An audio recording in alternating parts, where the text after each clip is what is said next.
Good evening again, basketball fans, and welcome back to Cardinal Gym on the campus of Trinity Valley Community College in Athens, Texas for the Cardinal Sports Network's presentation of TVCC basketball. Now we're moving on to the men's game, the second game of our doubleheader tonight.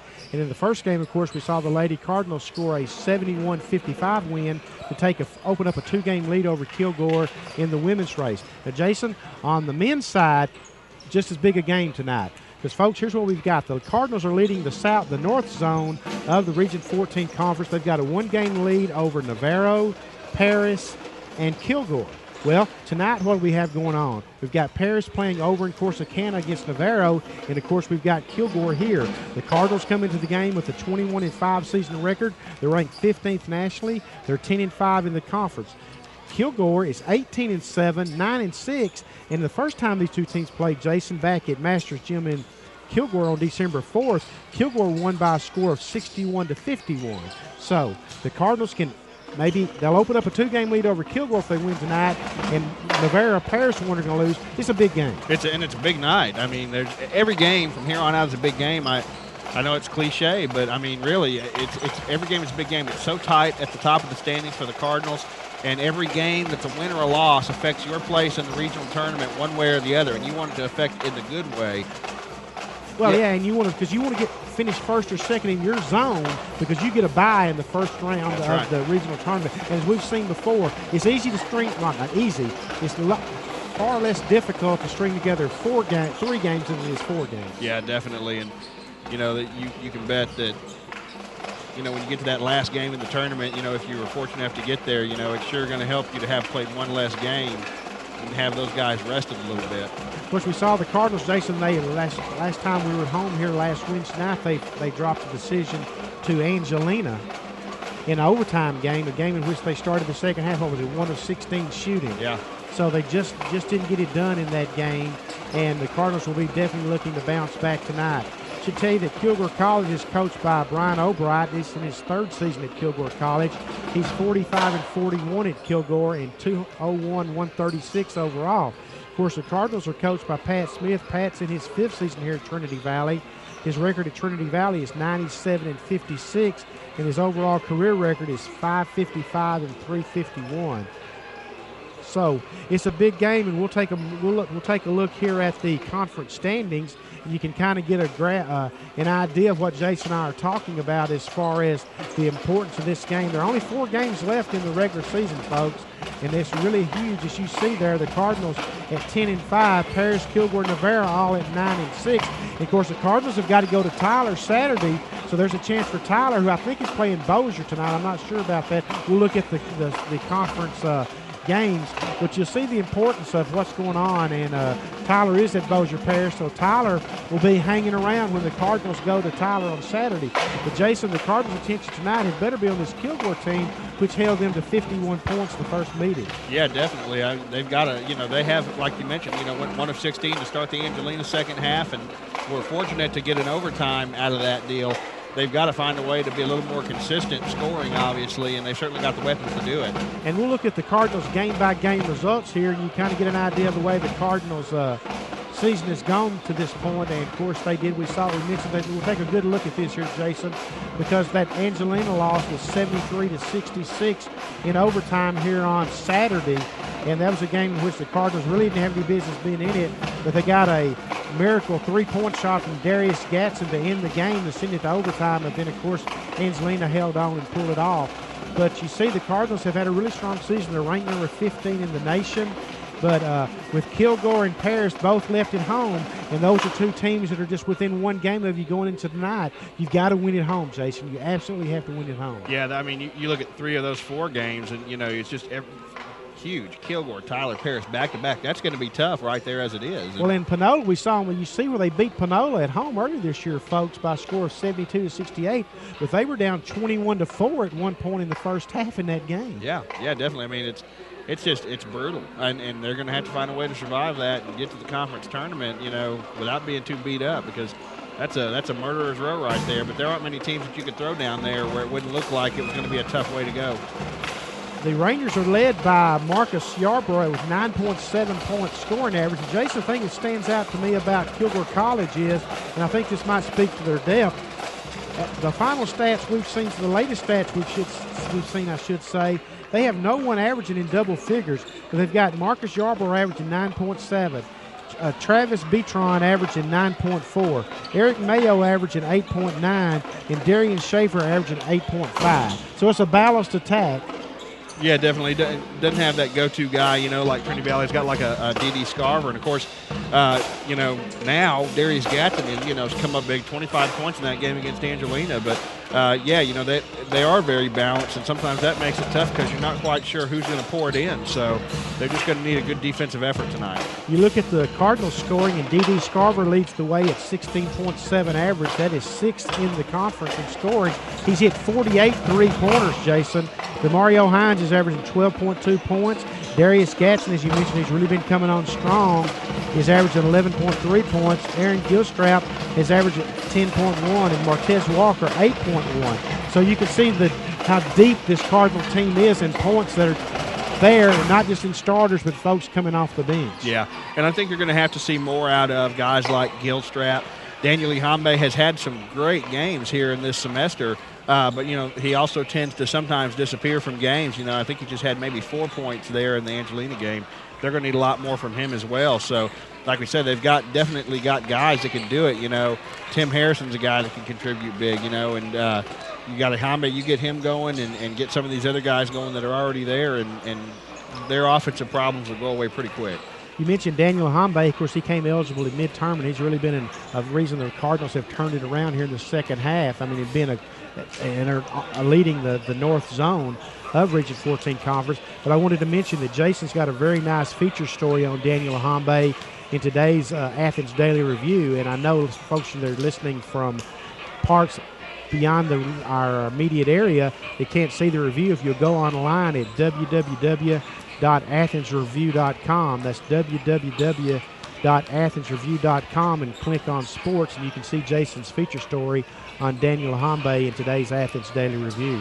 He's a real cool kid, Benny. I enjoyed talking to him, and he's a very humble kid. And if you read that article, you can almost just read his quotes. He was, he's from a different culture. He was born in America, obviously, but his family is from Africa, and worked hard to get here. And he said when he went home, of course, one of the big things in that story is that he had gained so much weight and pretty much had put his scholarship on the line and endangered it. And he was just ashamed, and that's something that you don't see in this younger generation a lot is, shaming up to work hard. So he was a real pleasure to talk to, and I know just talking to Pat Smith and Guy Furr that he's a pleasure to have on this team.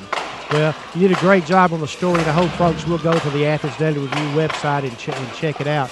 We're less than 3 minutes away from the pregame festivities starting here on the second game of the doubleheader. We've had a very nice crowd for the women's game, and Jason, it just hung around because there's going to be a really nice crowd here for the men's game. And we're expecting a good one, folks. I mean, I don't know what kind of pace to expect because it was a slow pace down at Kilgore back in December, 61-51. And just when you think a game may go that way, both teams will throw caution to the wind and get up and down the floor in this league. But it's just a huge night in the North Zone of Region 14 Conference because the four leaders are all playing each other. Yeah, everybody's so close, and it's just that's the way that you'd expect it to come down. And Jason, I don't think we can stress enough how important one of those two first-round buys in the regional tournament is. Yeah. I mean, it's just so much energy you exert going to that tournament, and so much is on the line. And if you can do one less of those very energy-inducing, stressful games, it's just you're all the better. That's a good way to describe it, one less of those. And that's how coaches would look at it. Yeah. So the teams are going through their final warm-ups here as pregame is winding down, and we're looking forward to just a great game. This is what Region 14 Conference basketball is all about come February. I mean, you've seen the standings, you see the importance of this game. Cardinals, the pressure's on the Cardinals, I think, Jason. Kilgore held serve at home, and I know the Cardinals are leading Kilgore, but you want to maintain that one-game lead. Yeah, they're tops of the conference right now, and I believe the pressure's on the Cardinals as well. Because here's the thing about it, Jason. Just assume you lose to Kilgore again, and you wind up getting into a tie for one of those two first-round buys.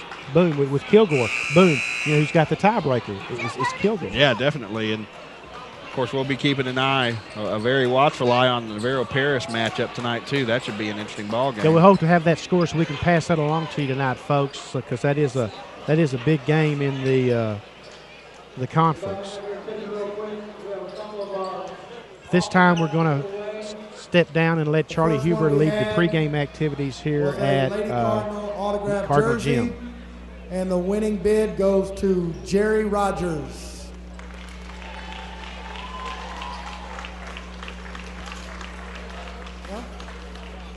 Jerry going home. We'll give it to him tomorrow at school.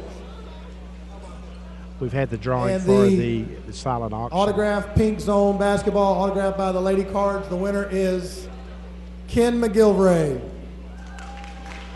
Ken McGilvray, a real big Lady Cardinal supporter, has won the silent Welcome auction. to the second part of our doubleheader tonight. If you'd please rise for the playing of our national anthem.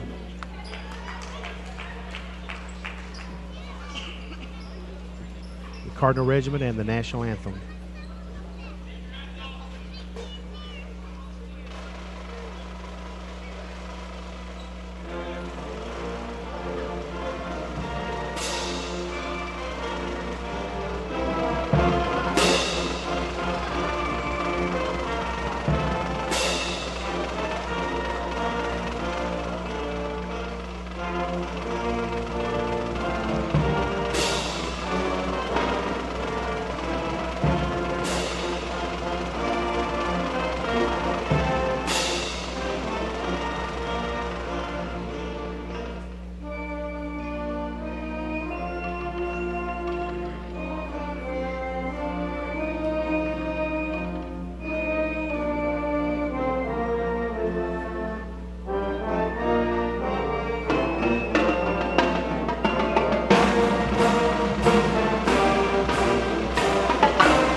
Cardinal Regiment and the national anthem, and now we'll have the introduction of the starting lineup. Now for our starting lineup.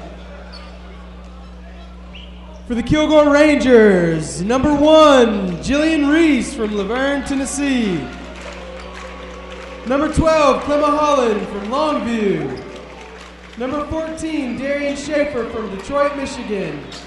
Number 22, Eric Mayo from Shelby, North Carolina. And number 24, Milton Chavez from Raleigh, North Carolina. Now the starting lineups for the Rangers Cardinals. The record coached 21 by and 5 overall, 10 and 5 assistant in the coach Kendrick conference. Franklin. And now the starting lineup for your Trinity Valley Cardinals. 0, Doug Montgomery, a 6'8" sophomore from Chicago, Illinois. Doug Number 3, Montgomery. Darius Gasson. Gasson, of course, is the only sophomore back from last year's Cardinal team, and he's really been hot as of late. D.D. Scarver. D.D. Scarver, of course, is the Cardinals' leading scorer with a 16.7 scoring average, 6 in the Martez conference. Walker, a 6'4" sophomore from Los Angeles, California. Martez Walker's averaging And number 8 points a 55, game. Daniel Daniel Hambe. Hambe, the young man we talked about earlier for the Cardinals, who's really been the difference here in the second half of the season for the Cardinals. A little different look in the starting lineup, Benny. Obviously, see Martez Walker in and DeMario Hines not. They might just be thinking, and I say they, I mean Trinity Valley's coaches Pat Smith and Guy Furr. Hines has picked up a lot of fouls in the early going, so they may be trying to see if he's maybe a better fit off the bench. That's a good point, Jason. You're right. The last two games we've seen here at Cardinal Gym against Navarro and Angelina, Hines did in fact pick up 2 quick fouls in both those games. It was just not a factor in either one of them, really. Before the season, I talked to Coach Smith, and he said that's probably the best big man he's had since he's been here, and he is very talented. Hines is. Maybe he's just right now a better player coming off the bench, and he's definitely got lots of talent. Again, folks, thanks for being with us here on the Cardinal Sports Network for Trinity Valley Basketball. Got the men's game. If you'd like to drop us a line, let us know where you're watching from. You can do so by emailing us at csn@tvcc.edu. Love to hear from you. Montgomery jumping for the Cardinals, and I think we're going to have a retoss. We are 0 for 2 in tonight's games on tosses. The women's game was not much better than that. Now this one's controlled by Montgomery. He might have got that on the way up. Gatson run the offense, of course, for the Cardinals. Drives and misses, but gets his own rebound. He's really one of my favorite Cardinals right now, Benny, and just so good at driving, so good at creating and running this offense. Three-pointer by Scarver. He's blocked. That was Julian Reese on the block.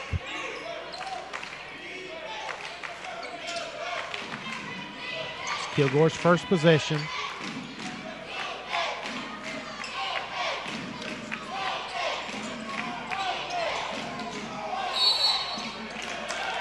Charge. Great job by Martez Walker of stepping in there and drawing the charge.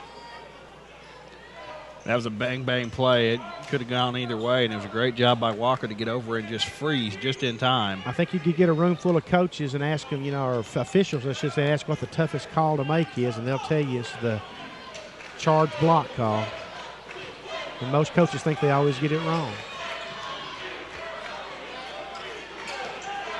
Ihambe, three-pointer from the top of the perimeter, no good. Rebound controlled by Eric Mayo. Reese with the drive, baseline drive, no good. Tip is no good. That was Darian Schaefer with the tip. Gatson tried to create, almost turned it over. Walker thought about the three. Scarver from the corner, three-pointer air ball, or caught a little bit of the glass. Ball's out of bounds, belong to the Cardinals. This is not the smooth start. I hope it's not a sign of things to come. Well, Trinity Valley started 1 of 4. That last miss was not good at all, not close. But I like the idea of like Ihambe coming off of a pretty cold game shooting. He's a guy that, I want to see that kind of guy keep on shooting. I want to see D.D. Scarver keep shooting, and I want to see Darius Gatson continue to drive right in there and force the issue inside. And if he has to kick it out, fine. But otherwise, let's get to the free throw line. Officials were having a conversation with whether or not the shot clock should be reset, and they finally decided that it should be. I don't think that's going to be too big a factor. Scarver with the drive.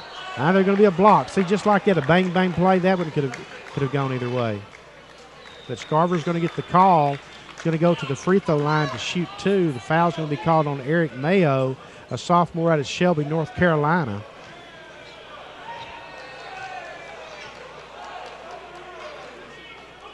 First free throw attempt is no good. Now we're going to see DeMario Hines, Jason. I think you hit that right on the head, what was probably behind that, him not starting tonight. So he sets out the first minute and a half. We'll see if that buys him some more time here in the first half. Second free throw attempt, no good. Still scoreless. Now we're not. Great alley-oop feed to Julian Reese, and he knocks it down easily. And the Rangers open up a 2-0 lead. Gatson with the drive over to Hambe, three-pointer, no good. Hines with the rebound. Underneath the Montgomery, great job by Hines of spotting Montgomery underneath. He was left unattended by the Rangers. And the Cardinals are on the scoreboard.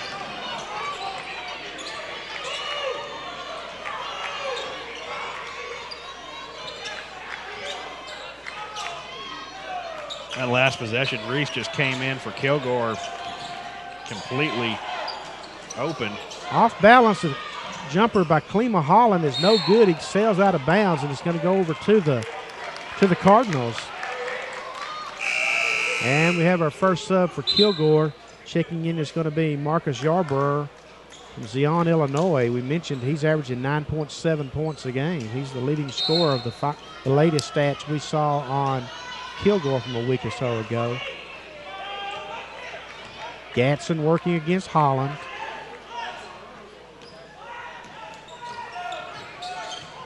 I'd like to thank our Kilgore audience for checking in with us tonight. We appreciate that. Scarver with a drive. Boy, you just see the quickness of Scarver off the dribble, Jason. They just weren't able to pick it up. And just to squeeze right into a very small space there, too, and get that to fall, that's pretty impressive.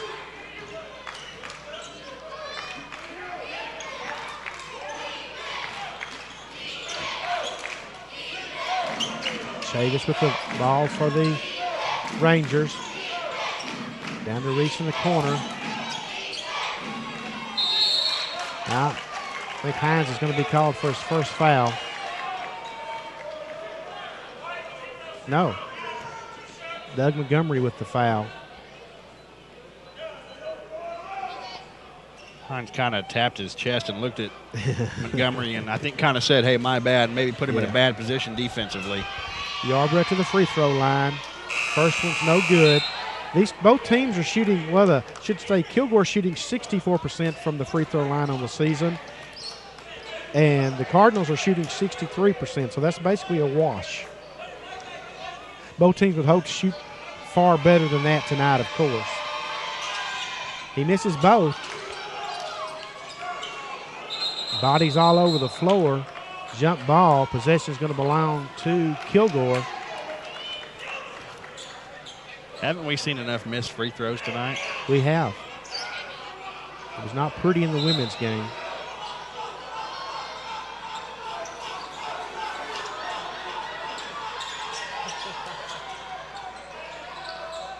And the Rangers safely get the ball in. Full allotment of time left on the shot clock.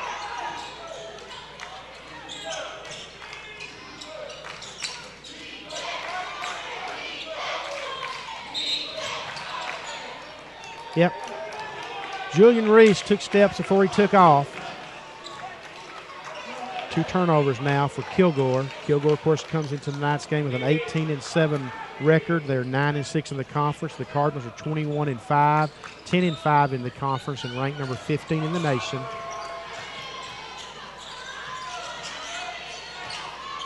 Hines down low. Can't get the shot to fall, but does work for the rebound. Put back is knocked away. I believe that might have been Yarborough that got a piece of that shot. Here we are about 4 minutes into the game. 4-2 Cardinals. Trinity Valley started 2 of 9 from the floor here. Oh, Walker, that's just, he had so much room, Jason, and so much indecision. He didn't know what he wanted to do with it.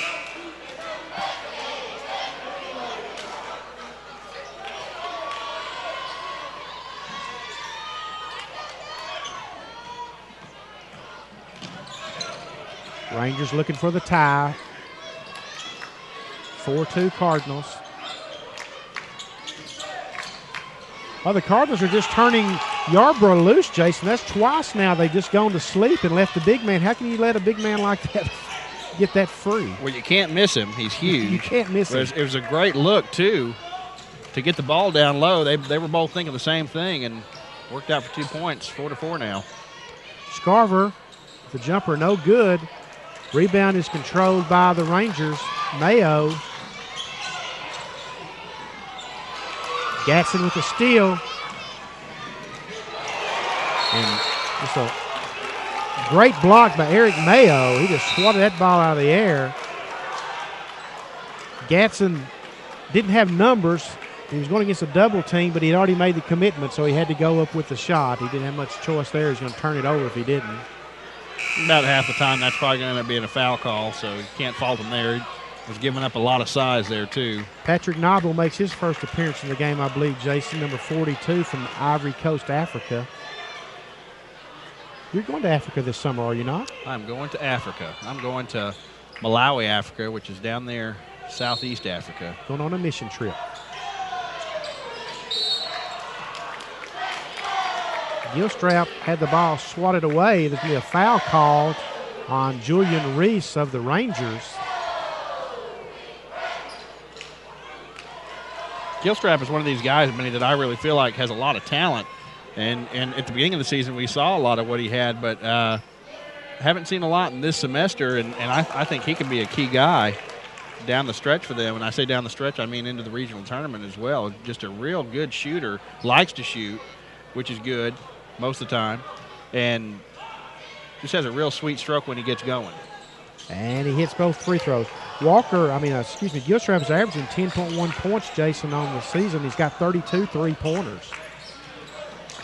We've seen him get in some stretches where he's knocked down those three-pointers as well. Yeah, he's tough down there playing on the block, too. He's a good player. 6'4" Cardinals. Travis Beatron, number 4. This is down in the corner. Julian Reese with the basketball. Working against Gilstrap. Back over to Beatron. Shot clock down to 5. Tim Harrison's checked into the game for the Cardinals. He's going to be called for the foul. That's an unfortunate foul because the shot clock was down to 1 when the foul was called. So you just got to know where you're at in the game and know what's going on with the shot clock, even when you're on defense, of course. But he probably got a turnover there with a shot clock violation. Now, Harrison came and sat down. Kind of an interesting thing there. He looked to the bench and knew a replacement was coming and asked him to leave the replacement. But Harrison's on the bench now. Pat Smith has a line item veto on all requests. Yes, he does. Oh, I'm not sure what that was all about. I think he thought the shot clock hadn't been reset. He had 25 seconds on the shot clock when he forced up that one. Gatson with the drive. Brian McMichael tried to draw the charge and very well could have. Scarver pull-up jumper, no good. Hines with the putback. The foul's going to go the other way. Wow. Foul's going to go against the Cardinals. This one's going to go against DeMario Hines.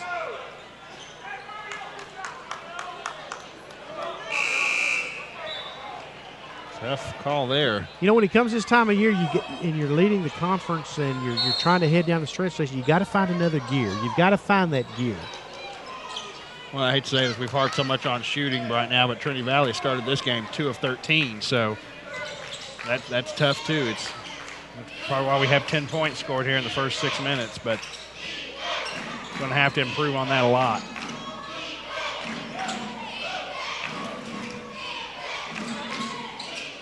Reese feeds the ball inside. Now it winds up. Nice jumper, soft jumper. Brian McMichael, a sophomore out of Brooklyn, New York, ties the game. This is the pace they played when the two teams played in December down at Masters Gym in Kilgore, with Kilgore winning by a score of 61-51, a very similar pace. Darius Gatson with the drive, draws the foul, but can't get the shot to fall.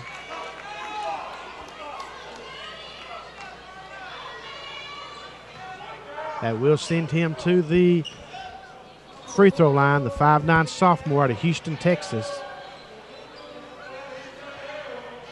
First free throw attempt is good. Gatson's a 75% free throw shooter on the season. Averages 5.6 assists and 2.3 steals. That's pretty healthy numbers there, Jason. He was, just you think about where he's come from, was really a bit player last year to really being the catalyst for this Trinity Valley team. The only player that Pat Smith brought back from last year's squad. And obviously they saw something that they liked a whole lot, so that's been a good choice, a good move for Trinity Valley. And Montgomery's going to be called. I believe that'll be his second foul. He fouled Travis Petron.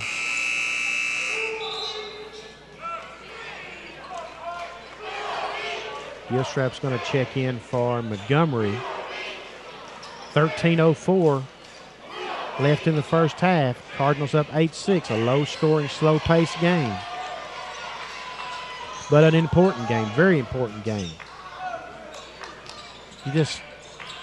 Three-pointer, no good. Jason, you just can't lose back-to-back home games in February. No, you cannot, especially with this few amount of games left. Yeah, Scarver took steps. He's not convinced he did, but I kind of thought that maybe he did. Of course, it doesn't matter what I think.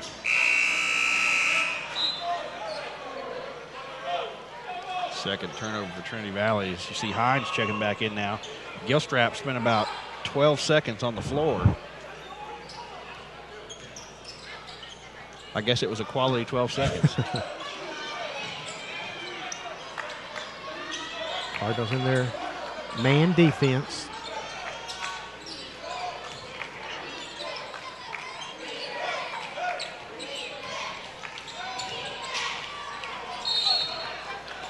Oh. Walker's going to be called for the foul. And the thing about that one is, Jason, the official on the outside called and the official underneath didn't. That just sometimes doesn't look good. I'm not saying it wasn't a foul, but it doesn't look good. Yeah, I agree with you. It definitely looked like from here he definitely got all over his hand and wrist there. Of course, you hear the player say hand's part of the ball, so. That's going to send Patrick Nabo to the free throw line. Chance to tie it. Walker checks out of the game.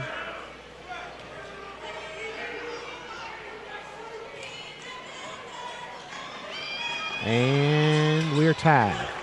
12-24, 8-8.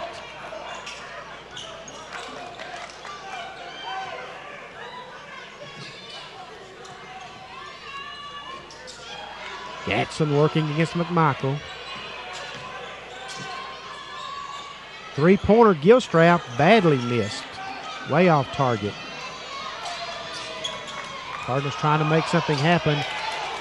McMichael with the drive, hits a short jumper, and just like that, the Rangers have taken a 10-8 lead. And with 4 points, McMichael leads all scorers.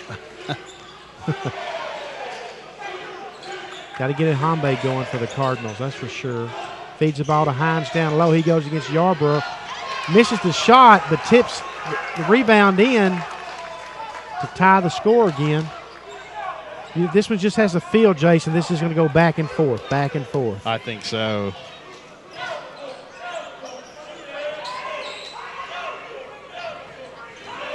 Very spirited crowd here tonight for the Cardinals. Partisan home crowd, of course. A few Kilgore folks here. Oh, nice job by Scarver. Bad decision pass by Yarborough, but Scarver makes the steal, puts the layup. He misses the initial layup and catches it in midair and gets the shot. That was like a pass to himself.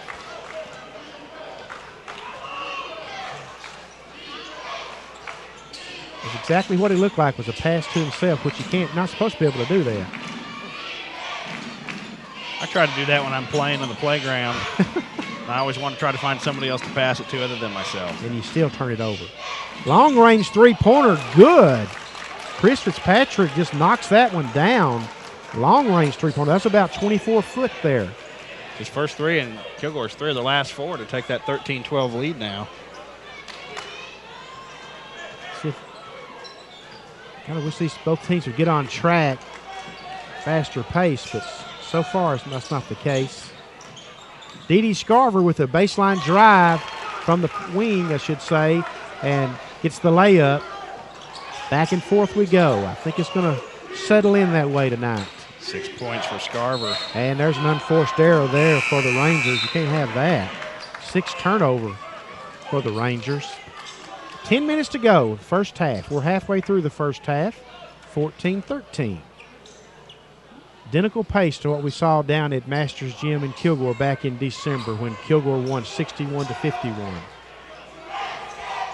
Tim Harrison back in. Of course, we've seen Tim Harrison have some big moments this second half of the season.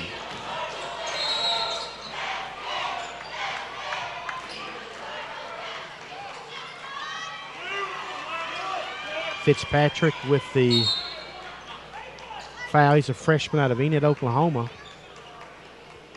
Yarborough checks out, and Eric Mayo is back in the game for the Rangers, number 22. This game has been tied at 2, 4, 6, 8, and 10.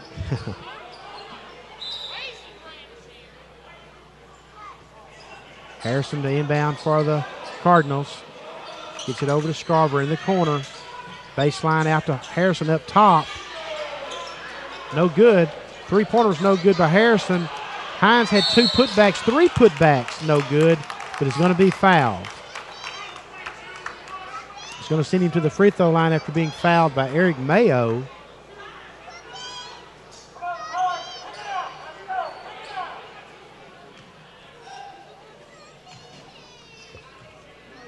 The Texas-Oklahoma State men's game is underway, and Texas is off to an early 9-2 lead. Hines knocks down the first free throw. Of course, Texas could very well be the number 1 team in the nation next week with a couple of wins this week, with both Ohio State and Kansas having lost over the past 10 days. 16-13 Cardinals. That's a big lead in this game. Huge. But we would not dare say insurmountable. No. Great job of ball movement here by the Rangers.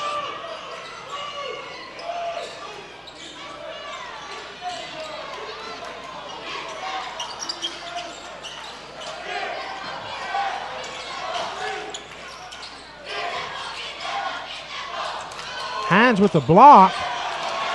Zeke Williams with the block. Back-to-back blocks by the Cardinals.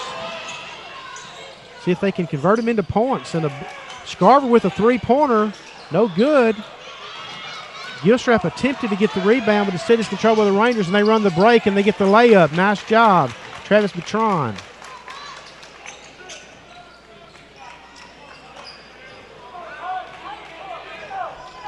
Definitely quickened the pace. Harrison trying to create.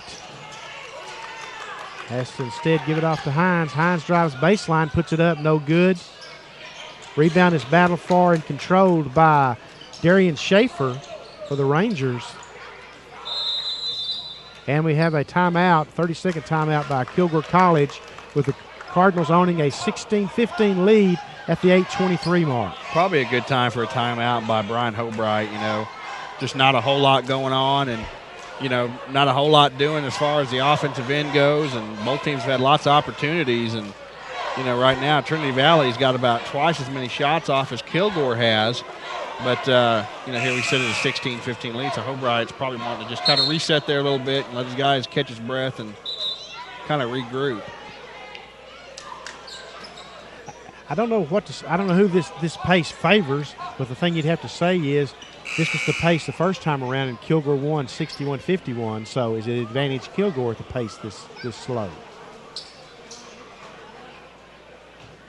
You know, the Cardinals, we've seen them get on some really hot streaks this year, Jason. And they've Harrison, Gatson, Ihambe, but that's all from the perimeter, 3-point range. And of course, we've seen Gatson really take over lately with his aggressiveness and attacking the goal. Well, as you mentioned that, Jaywan Hill has come to the table to check in. We definitely don't see Jaywan Hill this early in games, so, you know, maybe there's a different thought among the Trinity Valley camp for the men's team anyway. You know, haven't seen a whole lot of Jaywan Hill at all. He was going to come in for Demario Hines and decided he couldn't substitute. That's a great job by Martez Walker there defending that shot that was put up by Darian Schaefer. Going to have a foul and now call on Milton Chavis for the Rangers. And that's going to put the Cardinals in the bonus. It's going to send Zeke Williams, a 6'4 freshman out of Atlanta, Georgia, to the free throw line. We've seen Williams get quite a bit more playing time here as of late as well, Jason. Yeah. Good defender, too. And first free throw attempt is good. Again, tonight was pink zone night here at the Cardinal Gym for the ladies' game. I'm sure there's a lot of good money raised for the K-Yow Cancer Fund. Pink Zone, of course, is sponsored by the Women's Basketball Coaches Association. 18-15 Cardinals, under 8 minutes to go in the first half. Cardinals with the pressure defense.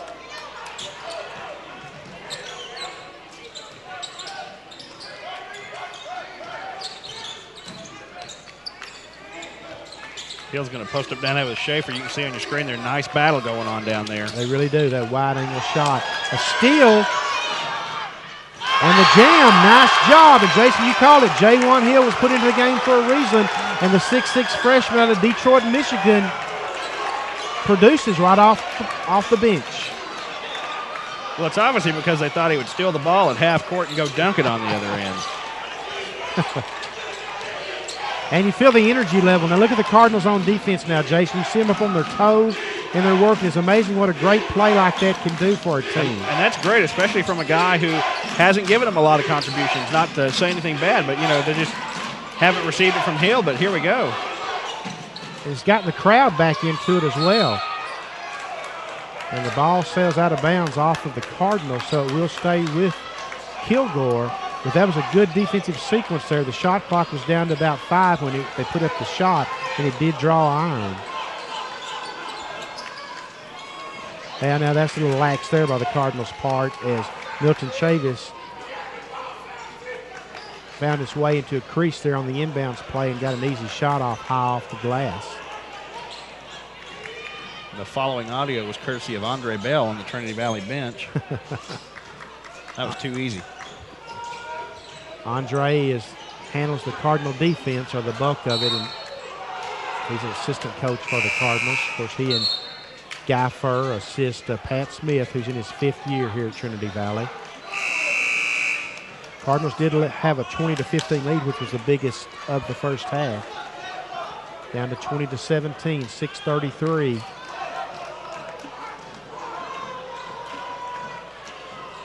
Left in the first half.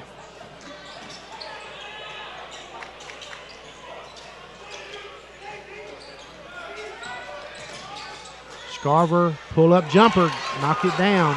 That's why D.D. Scarver's averaging 16.7 points a game, those kind of shots. It's 8 points now for Scarver. He can make it look easy, can't he? He sure can. Oh, my goodness. Now, if that's not called a travel, I'm going to start playing. Yeah. You and me both. He did a little stutter step and then took off to the right. To the left. Looked like he was line dancing. I wouldn't know anything about that. Okay. I know you bust a move every now and then. I'm not gonna press you, and I'm not gonna comment on that.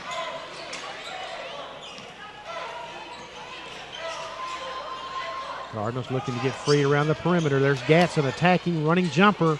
No good. Hines was there for the rebound, couldn't get it, but Ahambe does off the tip from Gatson. Walker puts up the three-pointer and knocks it down.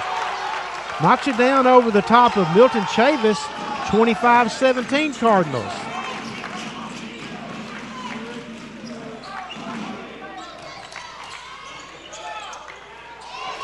Walker with the rebound off the Chavis miss. Chance for the Cardinals to open up a 10-point lead. Get the ball down low to Hines. Tries to make a move down low. Great job of defense by Darian Schaefer.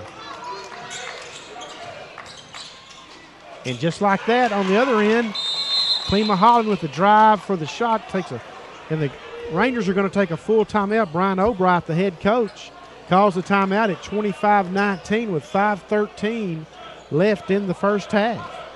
Trinity Valley's got 9 rebounds on the offensive board right now. That's impressive, and that's why they've gotten so many buckets here. You know, sometimes it drives me nuts when you see guys tip the ball around, but in that last case down there, it helped. Obviously, it was tipped out.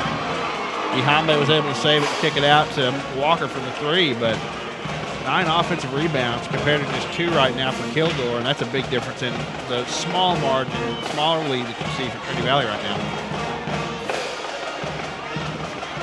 With the Cardinal cheerleaders entertaining the large crowd here in attendance tonight for this Region 14 Conference doubleheader. Again, at halftime, we're going to have Brad Smiley, the head football coach here at Trinity Valley, join us to talk about recruiting. Looking forward to talking to Brad about the great class that he put together this year. He and his coaches, I should say, put together.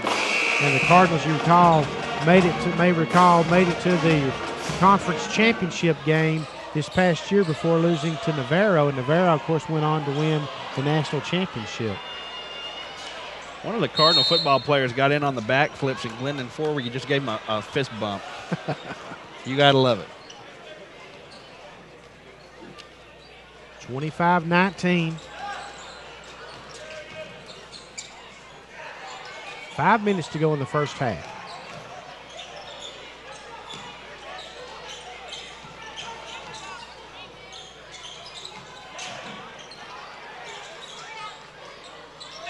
Ihambe puts up the 3. No good. Got to get him going for sure. I'm okay with him. Just keep on shooting right now. You know, he's not killing them, and he just needs to find his touch. We know we can do it. Three-pointer, no good. Rebound by Scarver. Fitzpatrick put up the 3. Scarver. Ball is swatted away by Yarborough.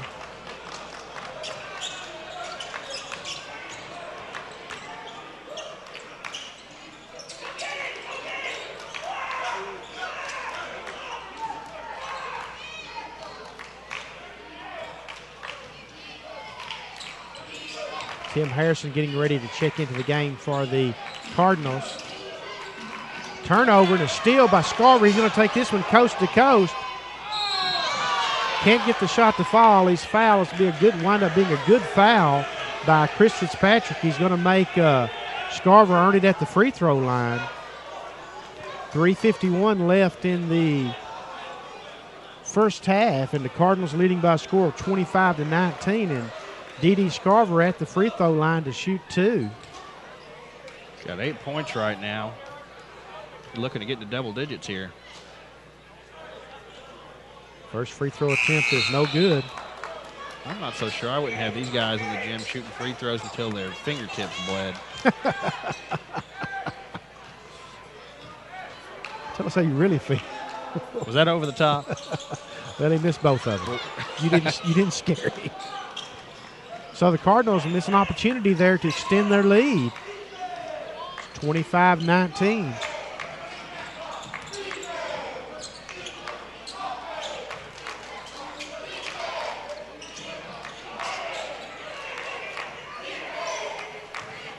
Rangers probing the Cardinal man defense, trying to find that crease.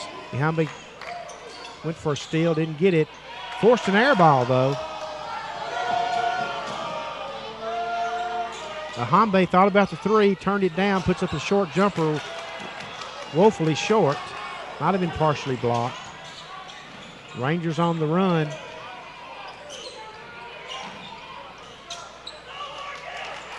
Three minutes left in the first half.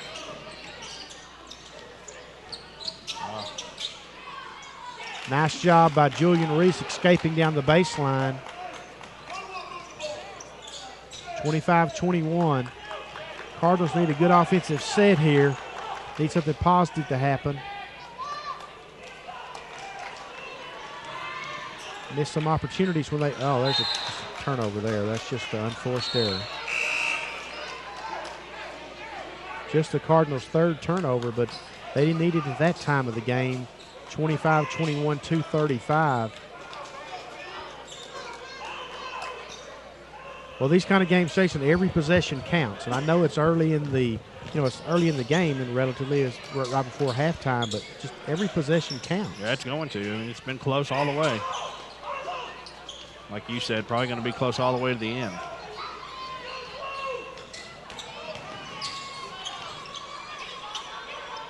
Well, the Rangers really do a nice job of finding the big man Yarborough. They dish off to him, and he's had some easy buckets because of that. 4 points for Yarborough.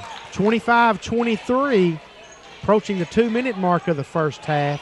Cardinals haven't done much in the last minute or two offensively. Williams is in the game. Passes off to Gatson. Haven't scored since the 5:48 mark since the Martez Walker three-pointer.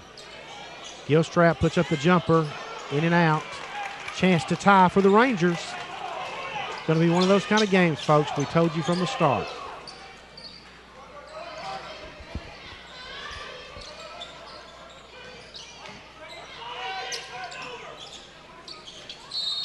There's going to be a foul called on Gilstrap. Cardinals just their 16th foul, so the Rangers will not be shooting. We'll shoot on the next.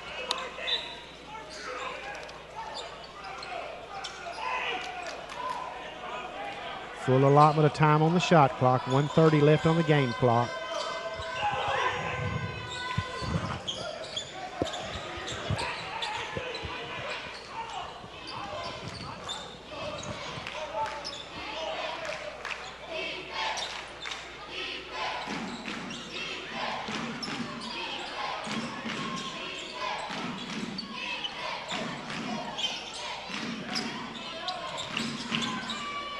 Reese with a baseline drive. Doesn't get the shot. There's going to be foul. Going to go to the free throw line to shoot 2. DeMario Hines with the foul. Is that DeMario's second? It is his second. I would think they would get him off the floor so that he didn't pick up his third the final minute and 6. Now it looks like that's what's going to happen is Hill's going to check back in. But it's going to send Reese to the free throw line to shoot 2 with the chance to tie the game.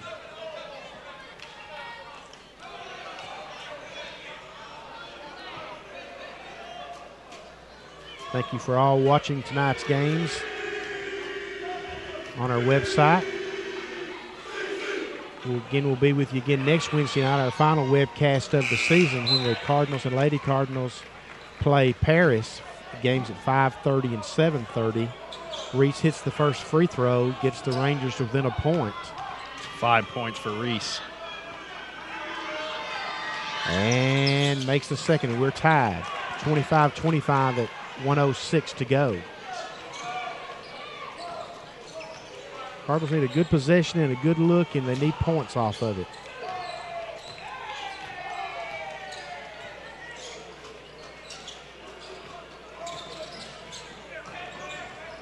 Tim Harrison to Walker. Gatson.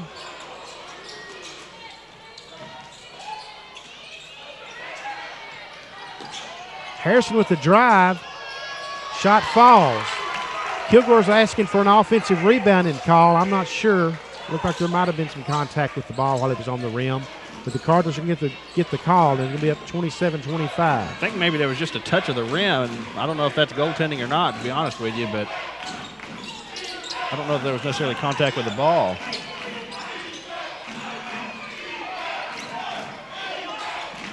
Shot clock is turned off. We're under 10 seconds. Forces up a three-pointer, no good. Put back by Yarborough was no good, and that's where we're going to end the half. The Cardinals are going to score, be up by 27-25 score, I should say, at the half in a game that's similar to the pace of the game that we saw down at Kilgore.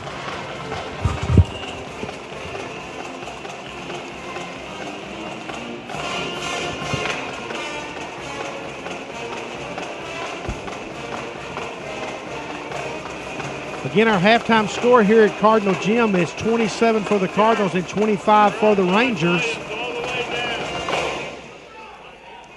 In a key conference football contest, I think in football, Brad Smiley's about to join us. Basketball contest in Region 14 conference. Thinking we're going to have a performance by the Cardettes real quick, and then we're going to get to Brad Smiley waiting for the arrival of the Cardettes. We're going to have the performance by the Cardinal cheerleaders, but we'll have Brad Smiley with us just momentarily.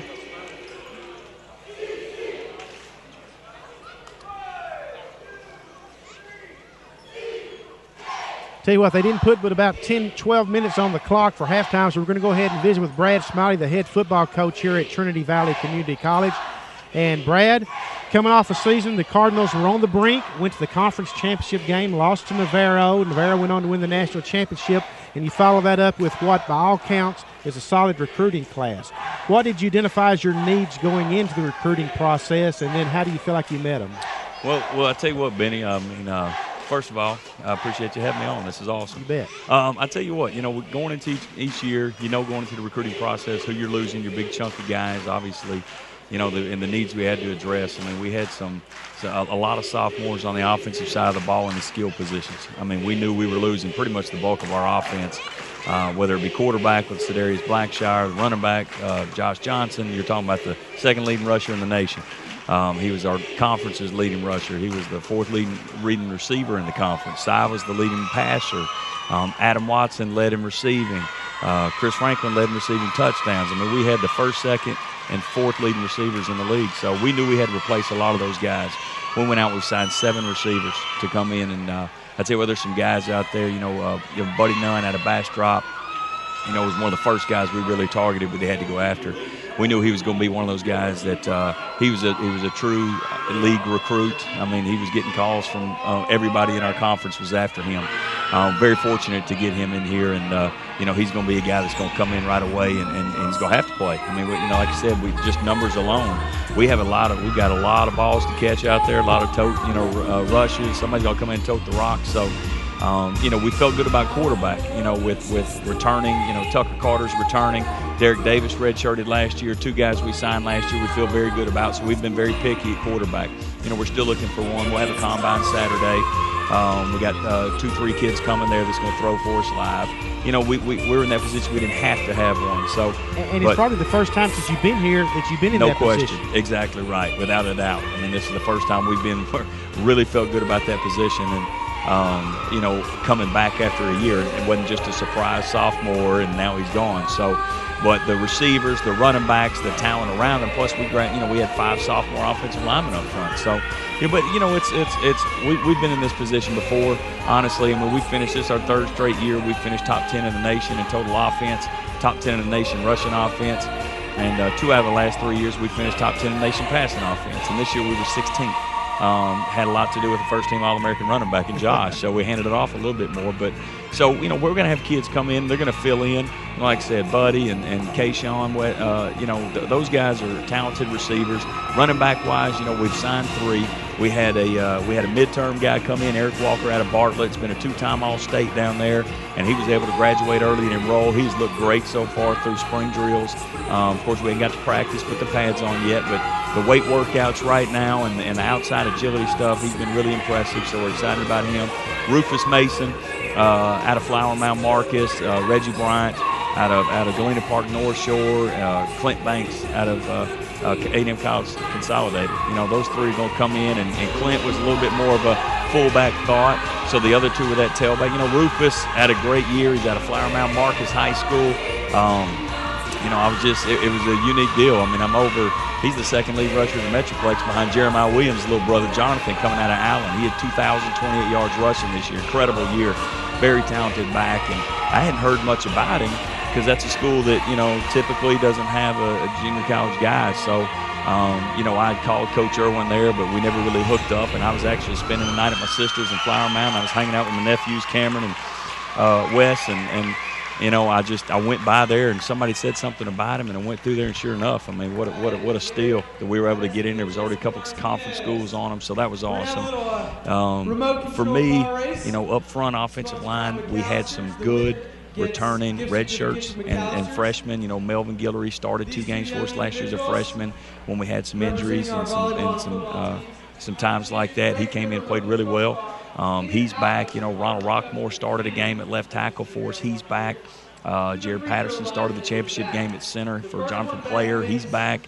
So we returned some guys. Plus, we had incoming freshman Bryce Gwynn coming at semester, who's going to be a big hit for us. And then I think Nate Richards transferred in from Central Arkansas. I mean, that's going to be big for us, So, we're okay. We'll have good numbers through spring drills from that side. And, in fact, Jared Patterson's been putting on a show all night. He's been leading the cheers over there in the on the student section. Yeah, we've commented on the Cardinal football players. Jay Pat's having a great time tonight. But so anyway, and that's offensively. Defensively, special teams just hitting that. We returned all conference punter and Brad Dunham. We returned all conference deep snapper and Kevin Garza. We had to find a kicker to fill Jaime Salazar's spot. There's an All-American signed with the University of Arizona. So, obviously that's going to be big to find. And we signed Saul Martinez out of Pittsburgh. He came down and kicked for me live one Saturday morning and man, put on a show. Yeah, you were telling me just a thump of the ball. Exactly. You could just tell. He reminded me of 2 years ago when I worked Jaime out at a high school. I mean, that's the kind of show he put on. So it was awesome to see. And then defensively, we bring a lot of guys back on defense. The biggest, we played a lot of young guys. I mean, we lose Everett Daniels, led the league in tackles, no question about it. When we lost Kenneth Pinker and Ronnie Ford early in the season ending injuries, we had a bunch of freshmen have to step in and play. We didn't have a choice, So, we had to find an outside backer spot because David Curley played a bunch of snaps at that spot. He rarely came off the field for us. So, we have a transfer in from Ole Miss, Della Junaid, that just got here this semester. We feel really good about him. He's a very long, athletic kid. DeCorey Johnson, who redshirted last year, is in that spot. I think we'll be taller, longer, more athletic at that position than we've been. David was a playmaker, but these guys will have the ability to get more hands on the balls out in the flats just because of their length. So, but anyway, our true biggest need on defense was no doubt about it was defensive tackles, the interior. We bring back 4 really good defensive ends. I'm thinking about moving one to tight end, but because we signed 4 other really good defensive ends out of high school. So, Kewan Alfred out of Beaumont and out of Port Arthur, Beaumont Central. I mean, some really talented guys. But defensive tackles, we had to go find some guys who are going to play right away. We lost 4 of our top 5 were sophomores. So we returned Wesley Hollingshed, who came in last year from the University of Nevada, played it for us. And he's going to go ahead. He's going to come back and be a December grad. So we'll get him back. That's going to help tremendously. A Division I bounce back being in that position. Ty McKinney played a little bit last year as a freshman. He's back. I mean, they'll be the cornerstones. We've moved Brent Liggins in that spot, who redshirted last year, and Jordan Jackson redshirted last year. So we were able to redshirt a couple of young guys. But, Antoine Turner, Marquell Shepard, Dathan Thomas, Chris Beaver, those 4 guys the inside are going to have to come in and play. Antoine Turner can play. He's a kid out of New Orleans, Louisiana, McDonough 35, great kid. He's hilarious. Can't wait to get him on campus. His nickname's Bernie Mac. He's really funny. Dathan Thomas is just a big, strong, bulldozing, barrel-chested, 6'4", 325. I mean, powerhouse. Antoine can really run at 270. Chris Beavers can really run, athletic kid at 265. And then Marquell Shepard might have had the finest highlight film I saw anybody put on this year out of McKinney North. He was the unanimous player of the year in their district. I mean, he put on a show inside. So, those guys are going to have to come in and compete right off the bat, but nothing we're not used to. That's every year around here, every year. Well, in the time we have left, we said your Cardinals made it to the conference championship game this year. Have you noticed any difference in the approaches? What the kids will be your sophomores this year in their work going into the off-season working for spring work? No doubt about it. I was just commenting to Jana, my wife, who, by the way, hi, Jana, Ben and Clary. They're at home listening. I had to take them home before the guys' game started. They got a bedtime. They were very patient during recruiting with us, but no question. I mean, these kids, they're fired up. They got a taste of it, and they want to win it. And it just feels so good for the whole school, honestly. We find ourselves in a championship game. Here you look up, it's mid-February. Both the men and women are in first place in basketball. I mean, we're really just taking over the league, and that's the plan all along.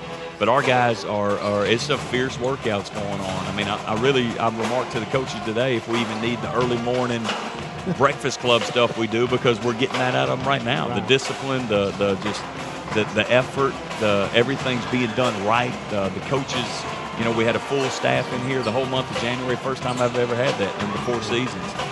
Usually I'm trying to fill a couple coaching spots. So that's been a huge benefit. We've had guys around and some help around. So that's obviously that helps. When you have good assistants, they're working hard, they're excited, the kids are excited, so they're working hard. I mean, it's fun. Well, Brad, we'd like to thank you for dropping by tonight. We'll let you talk about the recruiting class, and we'll look forward to the fall getting here, and it'll be here before you know it, as they say. But I know you'll have a great spring workouts, and next year should be a Cardinal year. It should be. We're looking forward to it, and I think it's going to be a lot of fun. Our guys think it's going to be a lot of fun. We're here to compete. We're not going to allow what happened a couple of years ago when we came off a good year and a playoff year. There's nobody around here just thinking they're entitled to anything that's just going to happen for you. They're going to put the work in. I think we're going to be talented enough. We'll have a few things go right for us. You never know. Might mess around and end up in that championship game again. Thanks a lot, Brad. Thanks, Benny. That's Brad Smiley, the head football coach here at Trinity Valley Community College, talking about a great recruiting class that he and his coaches put together. And we're coming up on the second half here with the Cardinals up by a score of 27-25 here at halftime.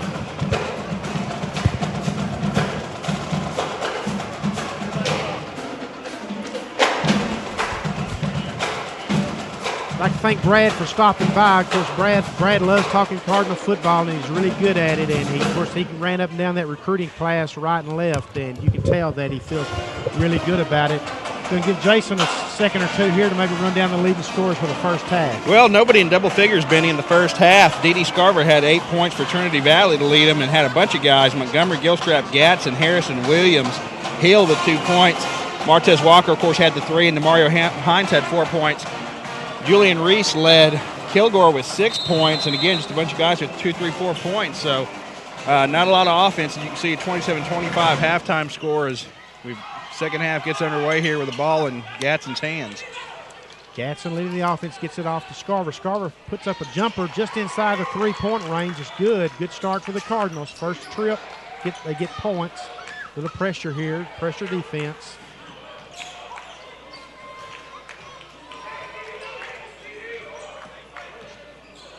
Of course, that'll put him at 10 points now. 29-25 Cardinals. Just underway here in the second half from Cardinal Gym in Athens, Texas. I know we're always talking about how cold it's been this winter, but we've had a really nice week, and it's been in the 70s most of the time as the Rangers score on their first possession. I'm ready for it. Although, of course, last year around the middle of March or early March, we saw a little bit of snow, didn't we? We did. We happened to be in Salina, Kansas at that point. Hines working down low. 15 seconds on the shot clock. Ihambe drives baseline. Back out to Gatson, almost to Larson. I was ready. Have some women's final scores here, Jason. We got Angelina beating Blinn 77-70. Tyler beats Sanjak 82-57. Lon Morris beat Panola 107-76.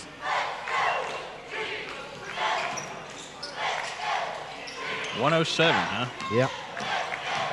Panola's really struggled this year. Turnover. Montgomery comes up with the loose ball.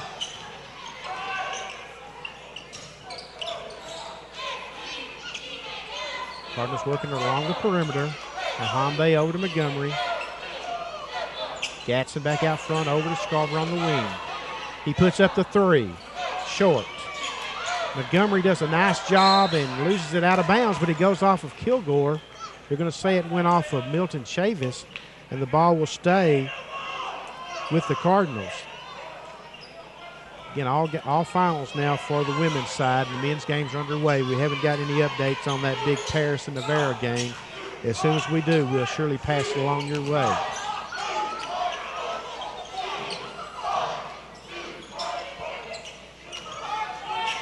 Hines trying to go against a triple team, basically, and turns the ball over. That's going to happen a lot of times when that happens.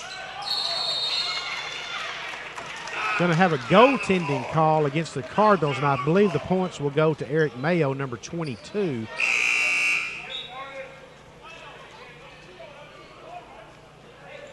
Check that they're going to say the points are going to go to Milton Chavis.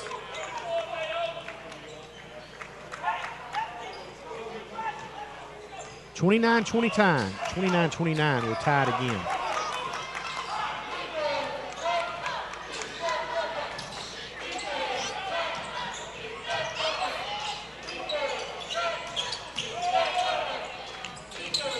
Tim Harrison, he's been quiet tonight in his playing time. One of those guys that's just got 2 points. Maybe this will get him going. Three-pointer, way off the mark. And the Rangers are going to lose it out of bounds off the hands of Clemma Holland, a freshman out of Longview.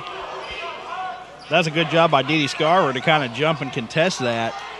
Usually when you see that ball, that kind of ball tipped out of bounds, it goes the other direction, but clearly was off Kilgore.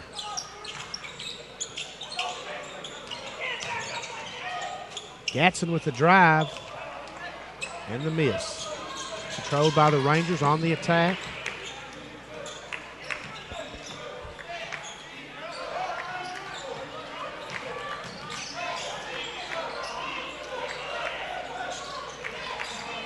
Cardinals doing a good job along the perimeter, not allowing the Rangers to spot up for three-pointers. And, yeah, Reese took steps before he took off.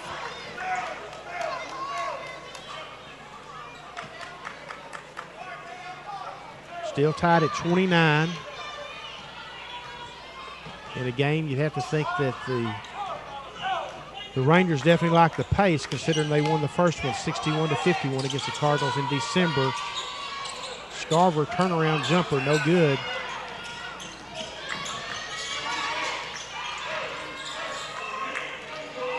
Cardinals have now started this half 1 for 5, Benny. I hate to hear you say that, considering how they started against Angelina Saturday. 1 of 16 in the second half. Think any of that plays into some fatigue going this late in the season with the road trips, or? What do you think? I don't know. If they were at home Saturday, and they're home tonight, so I don't know. Turnaround jumper, way no good. Hines saves the rebound. But Kilgore's just not going to let them attack that goal, are they? They are packed in there. Well, and we saw this with Angelina, too, with very effective use of the zone. So far, so good. If you want to force those shots, those lower percentage shots, they'll take that. Offensive foul, they're going to say Hines hooked him. That's going to be his third. It's going to send him to the bench. Boy, he's spent a lot of time on the bench the last 2 or 3 games in foul trouble. He's just going to have to find a way to stay on the floor. It's tough. He'll go to the bench with 4 points and 3 fouls, and that's kind of been his line lately. It has. Like we said, a very talented player. Coach Pat Smith very high on DeMario Hines, but you got to stay on the floor. Cardinals with full court pressure defense. Really causing trouble. Rangers beat the 10-second count.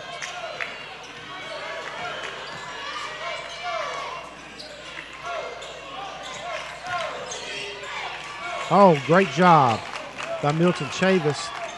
What I call a power move. Boy, just lowered his shoulder, made up his mind he was going to go, and he went. 6 points now. Just had 2 in the first half. Scarver trying to create. Gets it off to Montgomery. Three-pointer. He gets it.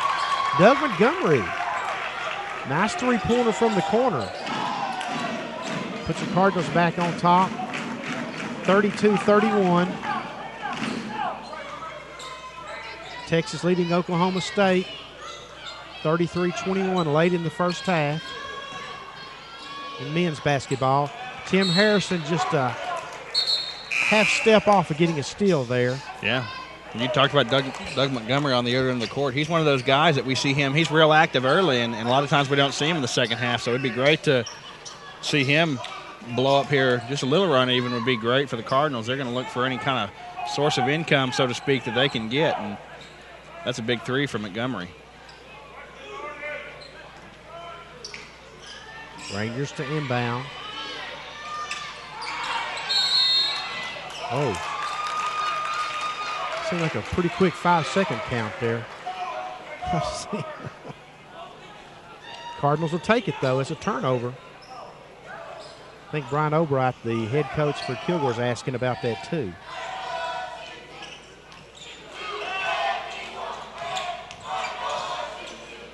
Montgomery puts up another three. No good. Walker battling for the rebound, couldn't get it, battling for the loose ball, and going to be called for the foul. That's a tough call. Well, either he or Zeke Williams is going to be called for the foul. No, it's going to be Martez Walker. He's not happy about that call. Well, I wouldn't be either. Of course, I didn't see necessarily what they thought they were calling or what they did call, but a mad scramble for the ball unless you hold somebody, I would suppose. It's a tough call to make. Nevertheless, a call.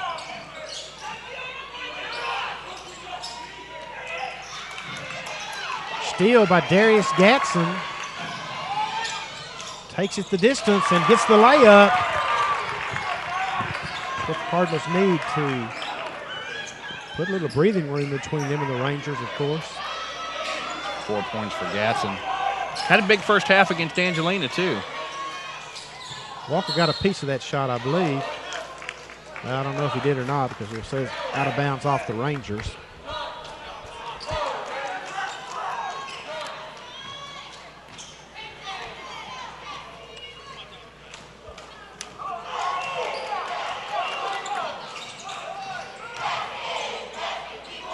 Now, this is what you like seeing out of Darius Gatson, Jason, because this is what we've seen this when the Cardinals have been in this hot stretch they've been in, is Darius Gatson going on the attack from the point guard position. Yeah, definitely, and it's been so effective. It's been effective all season long. 36-31 Cardinals, 5-point lead.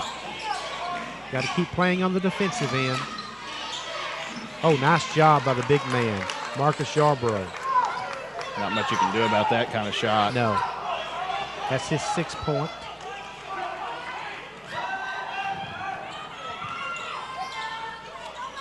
Montgomery, three-pointer, no good. Long rebound is going to go to Harrison. He gives it up to Walker down low. Walker's trying to make something happen, but there wasn't a lot there to get except get a foul call. Draw a foul, I should say.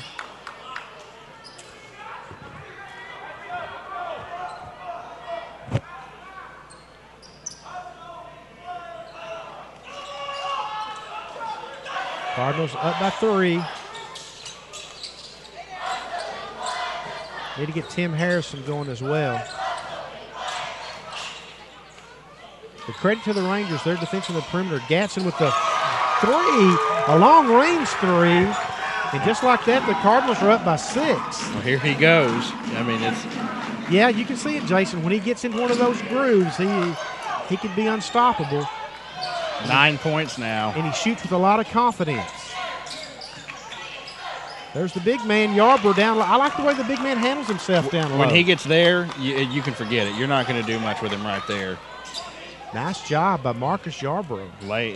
8 points now for that big man, Yarbrough.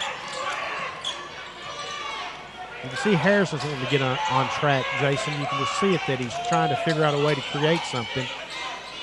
Rangers are D'ing up on Gatson out. Oh, great job of dishing it off to Martez Walker.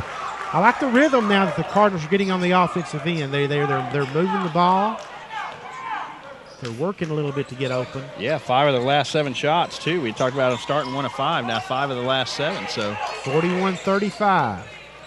Just a little bit of breathing room. Yarbrough wants that ball down there.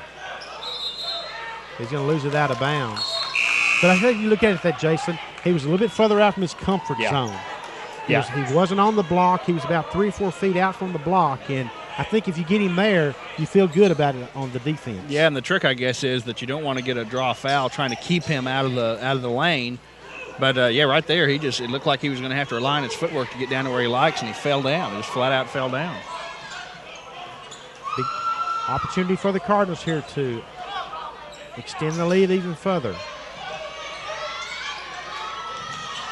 Zeke Williams. Oh, great job by Montgomery fighting and battling for the rebound, but he got 2 shots at it, but neither one would fall in the Rangers' control.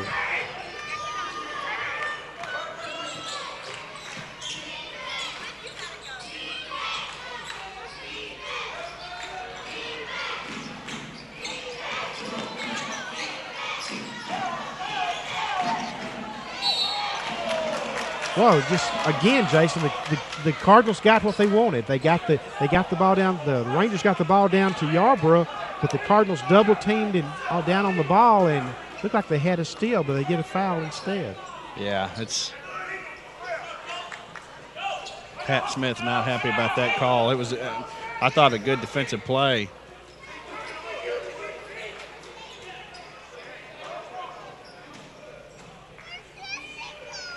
Fortunately, Montgomery will pick up his 3rd foul with that one. Yes.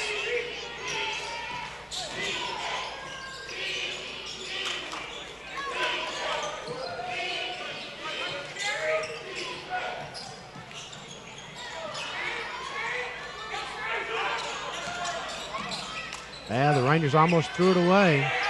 15 seconds on the shot clock.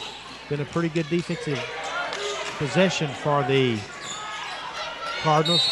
Oh, they didn't need that. He forced up a shot from the baseline that looked like it had no chance of going in, and the Cardinals are going to be called for the foul, and so it's going to send Chavis to the free throw line to shoot 2.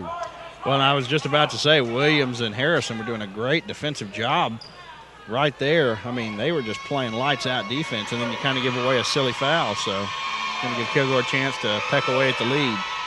All right, this is the first free throw. That's a bonus for the Cardinals as we approach the 10-minute mark of the second half. Cardinals with just a little breathing room here, 41-35. That can evaporate so quickly. And he makes the second. 7 points now for Chavis.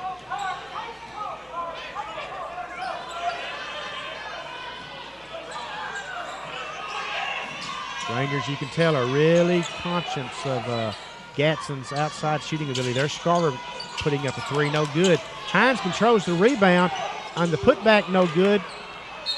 And the ball gets hung on the basket. It's going to be a held ball, and possession is going to go over to the Rangers, so there's a big break for the Rangers there. Well, over these first 10 minutes, Trinity Valley's got 4 rebounds, and they're all on the offensive end. That's it? That's it.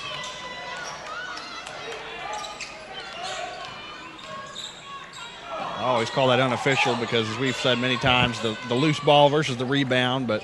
Right. Under 10 minutes to go in the game. Oh, great job by Hines that time of rejecting Yarborough. Gadsden runs the break, but can't get the layup to fall. That was an opportunity for the Cardinals off a nice job by DeMario Hines. Boy, you could tell that time he felt good going against Marcus Yarborough and just rejected the big man.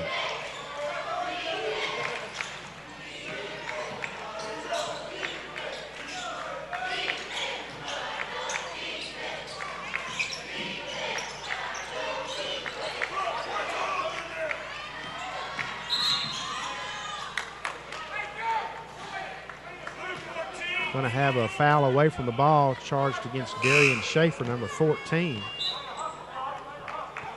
First foul called against the second foul call against the Rangers here about 11 minutes into the second half. Cardinals need to make these possessions count now, Jason. You've got a 6-point lead, a 5-point lead, I should say. You need to open it up to 7 and then just kind of build it up just a little bit. I think it's also going to be key for Trinity Valley to take their time here. 8.5 minutes basically left in this game.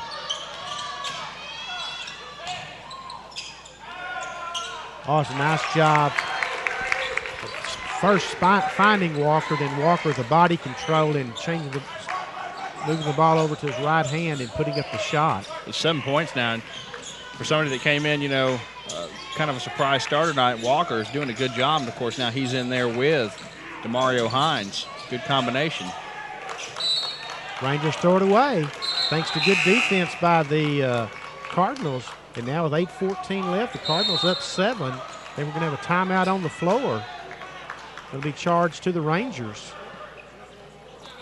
It's their 7th turnover of the second half, 16 for the game. Trinity Valley's only turned the ball over, Benny, 6 times.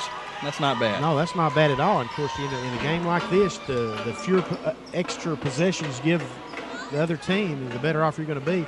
Cardinals up 43-36 with 8:14 left in a game that's been a slow-paced game, but it's been a fast-paced game in the time that it's been taken to play it. And, of course, I just jinxed us, and we'll be here till midnight now. But it's just coming up on 9 o'clock here in the Central Time Zone. See the Cardinal cheerleaders entertaining during this timeout.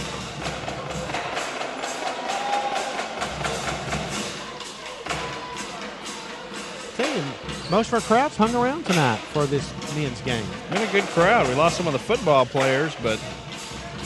Well, I'm sure it had to do with curfew. Sure.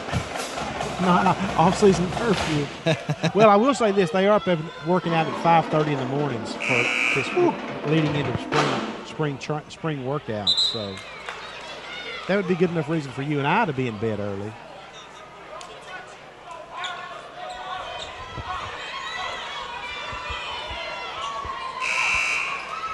Resuming play after the timeout, the Cardinals up by a score of 43-36, 8:14 left.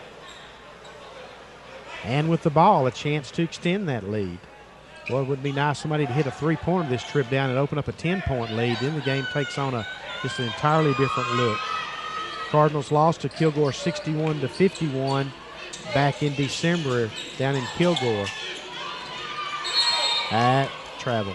Gilstrap took steps before he got his feet set for the three-point attempt.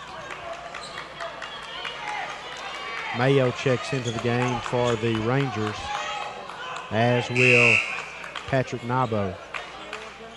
I was just thinking, Benny, probably not an accident or a coincidence, I guess I should say, that this is a likable bunch of guys that Trinity Valley's got. And, obviously there have been years when some of these kids, act like they could care less and don't really talk to anybody, don't smile much, and this is just a likable bunch. And well, it is, and you like to see them after the game. They go up into the stands and visit with Cardinal fans, and you like seeing that as well. Yeah, it's just a good bunch, and I think that's part of why they've been successful.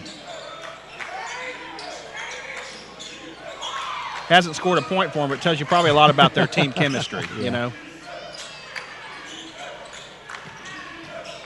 Reese drives the baseline, puts up the shot, no good. Tip is no good. Battling for the rebound, and the ball they're saying is going to say went off of Kilgore. DeMario Hines was there battling for the ball all the way. Again, another chance for the Cardinals to extend the lead.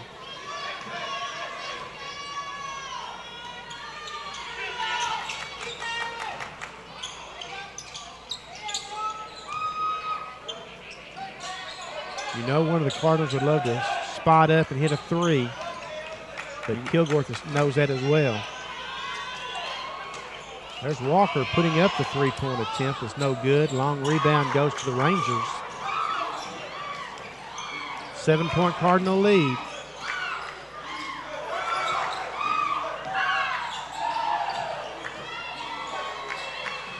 Rangers really haven't been concerned themselves much with three-pointers, and as I say that, they put one up and in.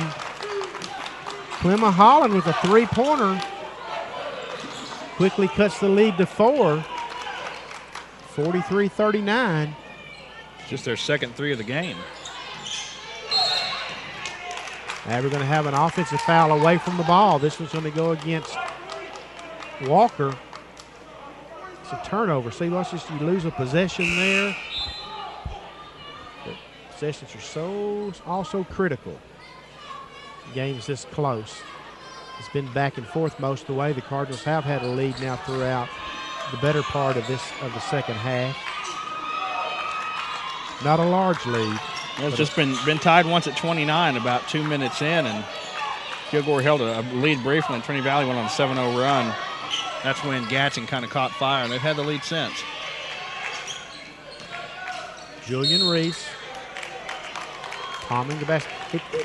Is it just me, or are they watching that close this year? That in traveling, I've seen more called this year than I've seen the last 3 years combined, seemingly. Well, you know, and sometimes I think the carrying probably can get away from you. You know, I mean, you see a lot of that, but I'm not impressed with all the traveling calls this year.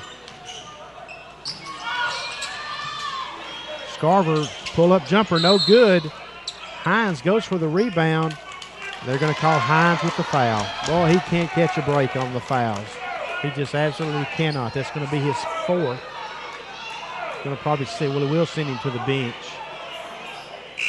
He is pretty hard luck, Jason, when it comes to fouls. Yeah. I'm not saying he doesn't foul. Well, and you know, a lot of his fouls are hustle fouls. He'll make, you know, he'll give away a foul at midcourt trying to stick his hand in somewhere, and I guess it's probably advisable for your big man to probably just get down the other side of the court, and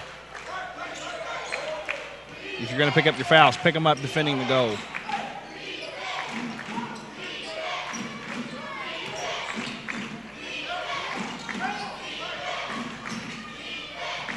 Oh, nice job turning down the shot initially and taking the second shot, Holland, but he can't get it to fall, and we're going to have a foul that's going to go against Reese. It's going to be his second foul.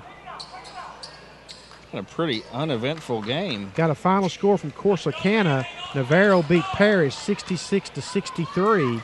And here come the Bulldogs again, Jason. They went on the road Saturday and won at Tyler, and now beat Paris tonight 66-63.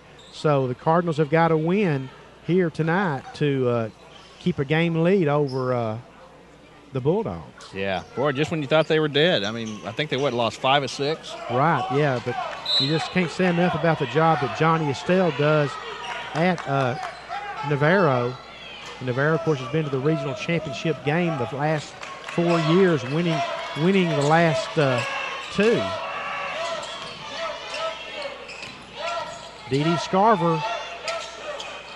Doug Montgomery with the rebound. Putback is going to draw a foul.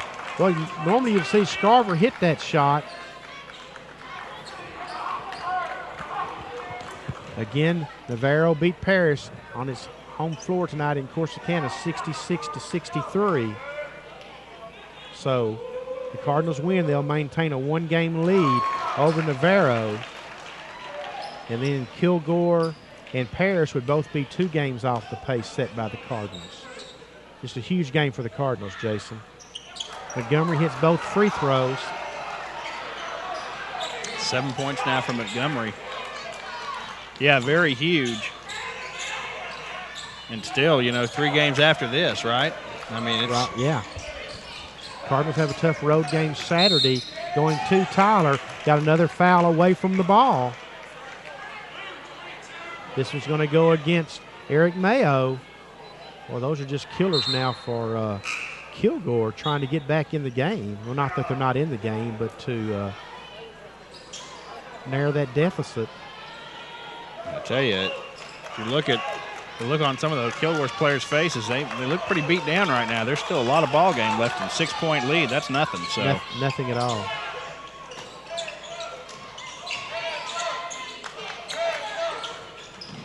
I mean, we could see that turn around in a matter of minutes. We hope we don't. We hope we see it go the other way, but lots of ball game left.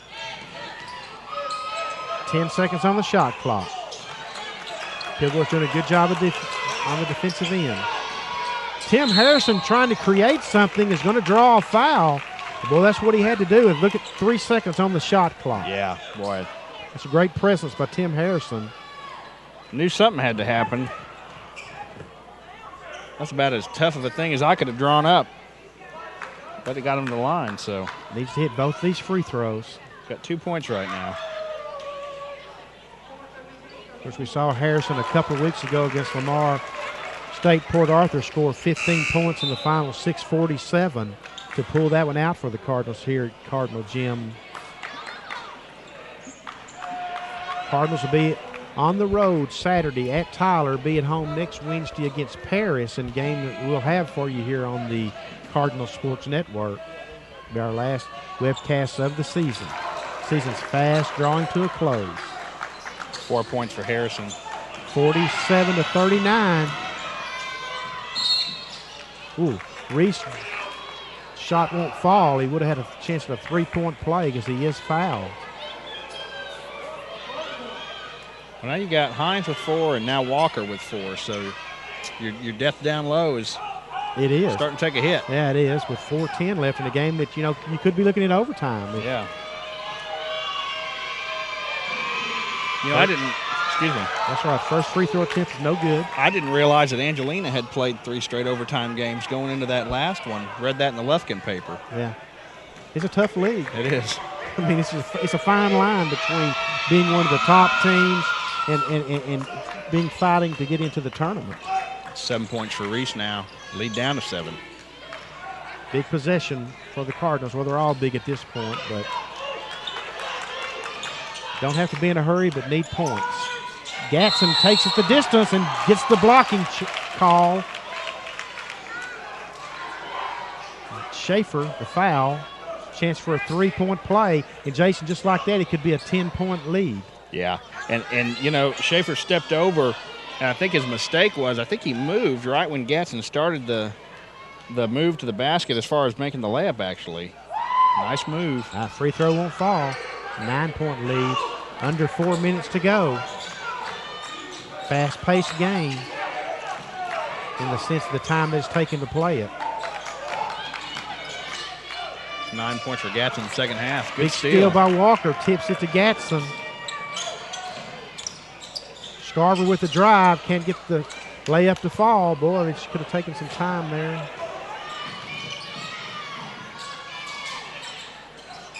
And on the other end, Chavis can't get the shot to fall, and he had a really good look at it. He was way above the rim. Yeah. Trying to get that shot down.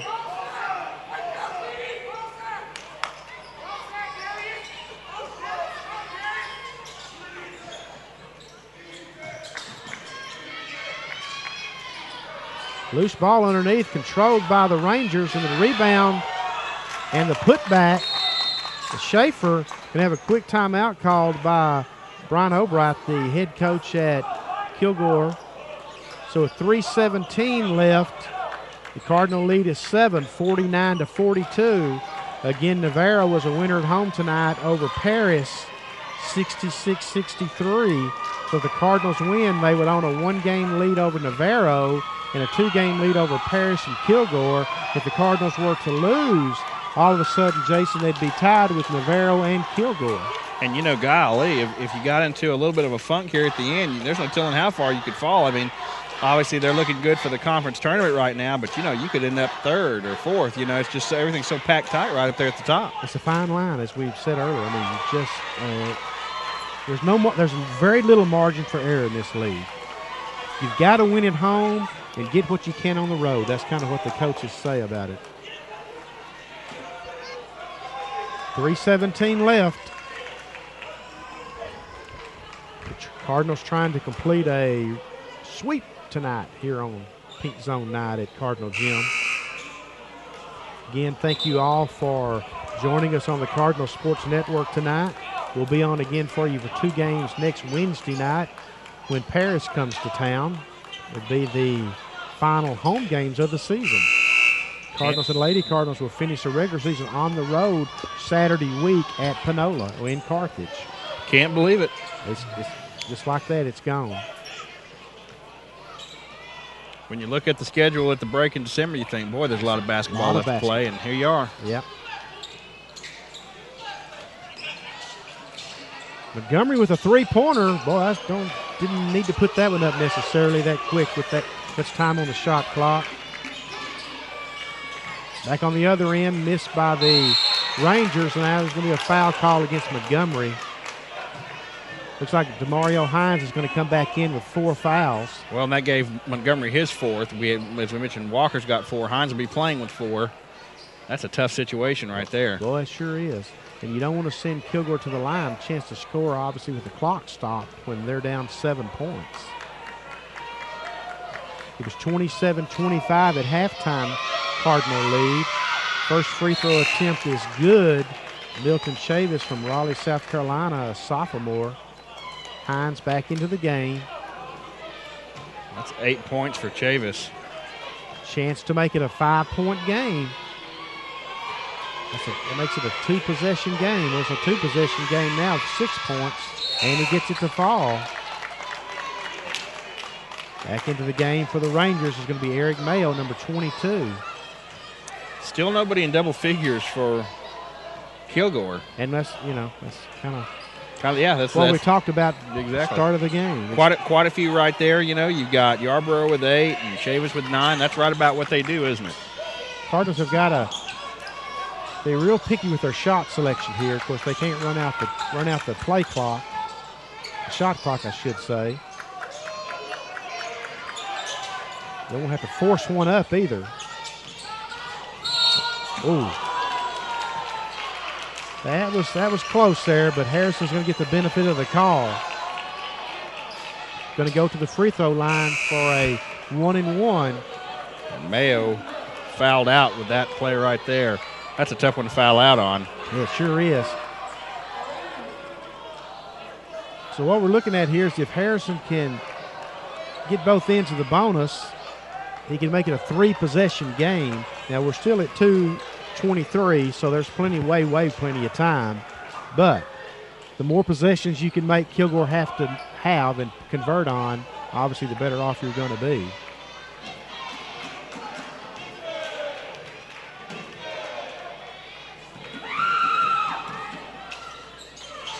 Got a crier to fall. 5 points for Harrison. He's 3 for 3 from the line right now. Cards have done a pretty good job with the line tonight.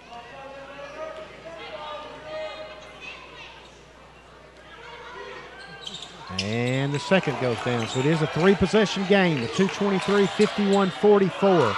Low-scoring game. It was 61-51 the first time these two teams played back in December at Masters Gym in Kilgore.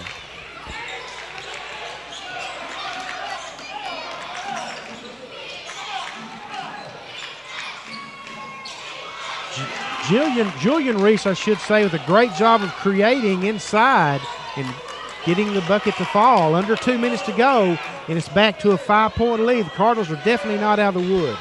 This one can still go either way. Need a good possession and a good shot selection. Gatson with a three-pointer won't go, and the rebound goes to the Rangers, and just like that now, we got a two-possession game. And Hobart's going to take a timeout for Kilgore, 30-second timeout. He's used quite a few timeouts. He may be getting close to his allotment. Got one timeout remaining.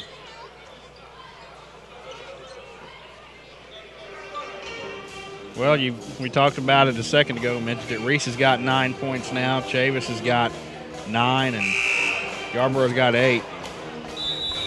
Pretty interesting how they do what they do. This is a big possession now for the Rangers. They need to get points because otherwise if you come away with no points and the Cardinals get the ball back, suddenly that 35-second clock, you can really start working that thing down.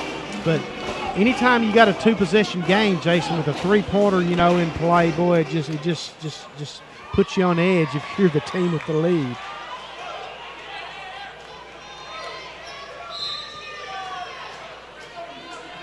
.28 seconds on the shot clock.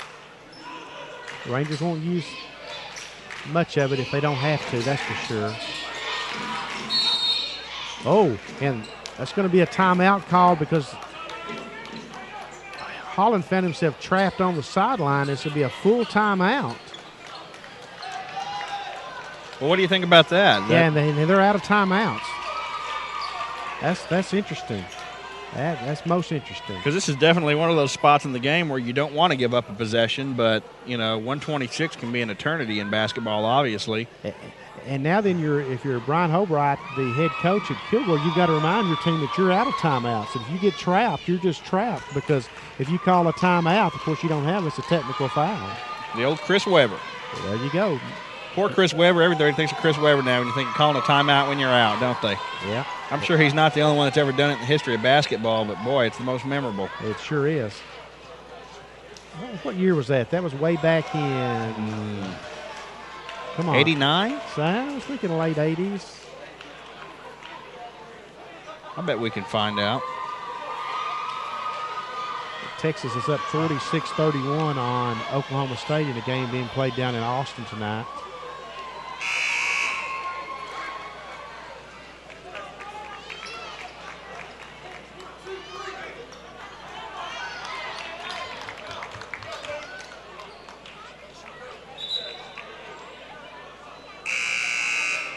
It's in 1993, thanks to Jeff Sutton, our graphics guru, internet expert, our data man. Got anything else you want to add? He's our wingman. Wingman, okay. Big possession here, 126. Kilgore trying to make it a one-possession game. Steal by D.D. Scarver on a pass intended for Betron, and Scarver converts it, and that's huge with 1:10 left. D.D. Scarver coming up with the steal in the layup. 12 points for Scarver. Under a minute to go. Less than a minute to go. 53-46, three-possession game. Clock is definitely in the Cardinals' favor. Don't want to foul. Three-pointer from way up high, no good. Holland forced it up. Foul's going to go against the Rangers. That's going to send the Cardinals to the free throw line to shoot a 1-and-1. And it's looking pretty sweet here for the Cardinals with 43.9 seconds left thanks to a steal by D.D. Scarver and a layup. Might have sealed the deal, Jason. Maybe. Clutch again. I mean, that's your guy. That's your leading scorer. That's who you're going to lean on. Just 12 points tonight, but 12 aplenty. Cardinals looking to maintain their lead in the north zone. They would lead Navarro, who won tonight over Paris 66-63. Looking to maintain that lead. The first free throw attempt by Harrison is good. Like we said, there's a guy you want to send the line right now. It's Harrison, 5 of 5 now in the game, 7 points. You don't think those 7 points are big? Look at the scoreboard. Harrison's, this one won't fall, but it is an 8-point lead for the Cardinals. The Rangers need many points in a hurry, and that's not what you want there. You don't want to be fouling 30 feet away from the goal. and send them to the line with the clock stopped. Oh, come on! You just got to know that you can't foul away from the goal like that. It's the worst thing you can do. But if they don't hit the free throw, it really doesn't matter, does it? Well, the Rangers control the loose ball. They're going to get the quick points. You know, they would like to have had a timeout there at Chavis, but they didn't have any to call in there. Looks like the Cardinals are going to be able to wrap this one up now. Well, they're going to throw it away. The Cardinals throw the ball away. I'm not sure exactly why they were in that big a hurry. It's a two-possession game, and Pat Smith's going to use a timeout, and he's just shaking his head. Just shaking his head. Kids are hustling and trying, but sometimes they just don't always make the right decision. You can bet that's not a mistake he'll likely make. Again, probably not, certainly not in this game, but you knew it and Pat Smith knew it, but the Cards didn't necessarily know it, and those were the guys that needed to know it. And on a scale of 1 to 10, me knowing it is way, way, way down the scale.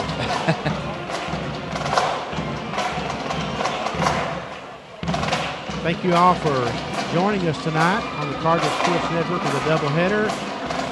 Cardinals are 23.7 seconds away from making it a doubleheader sweep, the way we like it here. Also want to thank our folks, good folks and neighbors from Kilgore College for checking us out tonight. I know there's many of you that have kiddos playing for Kilgore College from parts all across the nation and beyond.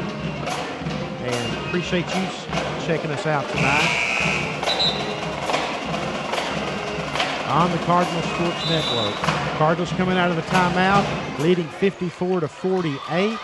It's a two-possession game, but the Rangers have the ball after the Cardinal turnover. Got to be careful here. Don't want to foul on the three-pointer. Three-pointer forced up, no good by Beatron. Foul is going to be called on Julian Reese, number 1.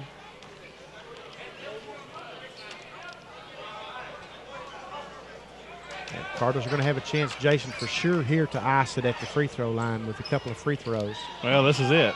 Mario Hines. Get these two, you're going to be okay. 14.3 seconds left. Mario's 2 for 2 from the free throw line today, 4 points. These would be big here. And he gets the first one to fall. Well, like you said, Benny, big win for the Cardinals if they can finish it out tonight, and it looks like they're heading that direction. And the second one is good. 6 now for Hines. And it's an 8-point lead this late. That's going to do it. I mean, this would take a miracle now for Kilgore to be able to pull this one out. And certainly traveling here is not going to help, and the Cardinals can just run out the clock. And you'd think at this point Kilgore would definitely not want to foul because it's not going to do them any good. Yep, it's just going to, Cardinals are just going to inbound it. Don't have to shoot. And the Cardinals are going to score a very big 56-48 victory. They're going to maintain their lead by a game over Navarro in the north zone of the Region 14 Conference. We'll see as Pat Smith stops by real quick and visits with us. Look at a couple of top scorers here real quick, Benny. Of course, the Cardinals got 12 points from Dede Scarver, their leading scorer, a little under his average. Darius Gatson, 11. Those were the only two in the double figures for Trinity Valley. They got 7 points from Doug Montgomery, a nice addition there, and Martez Walker, kind of a surprise start tonight. Kilgore was led in scoring by Milton Chavis with 11 points. Julian Reese had 9, and Marcus Yarborough, the big man, had 8 points for Kilgore. Again, the final score was Trinity Valley 56 and Kilgore 48. We'll see if Pat Smith drops by for a couple of moments with us, and if not, we'll sign off. But again, it's a big night at Cardinal Gym, a doubleheader sweep for the Cardinal and the Lady Cardinal basketball teams. The Lady Cardinals winning by a score of 71-55. And of course, the Cardinals then closing out in the nightcap by a score of 56-48 to maintain their lead in the conference. The Cardinals improved to 22-5 on the season, 11-5 in the conference. Kilgore dropped to 18-8 on the season, and 9-7 in the conference. And I think Pat is going to step up here for a moment.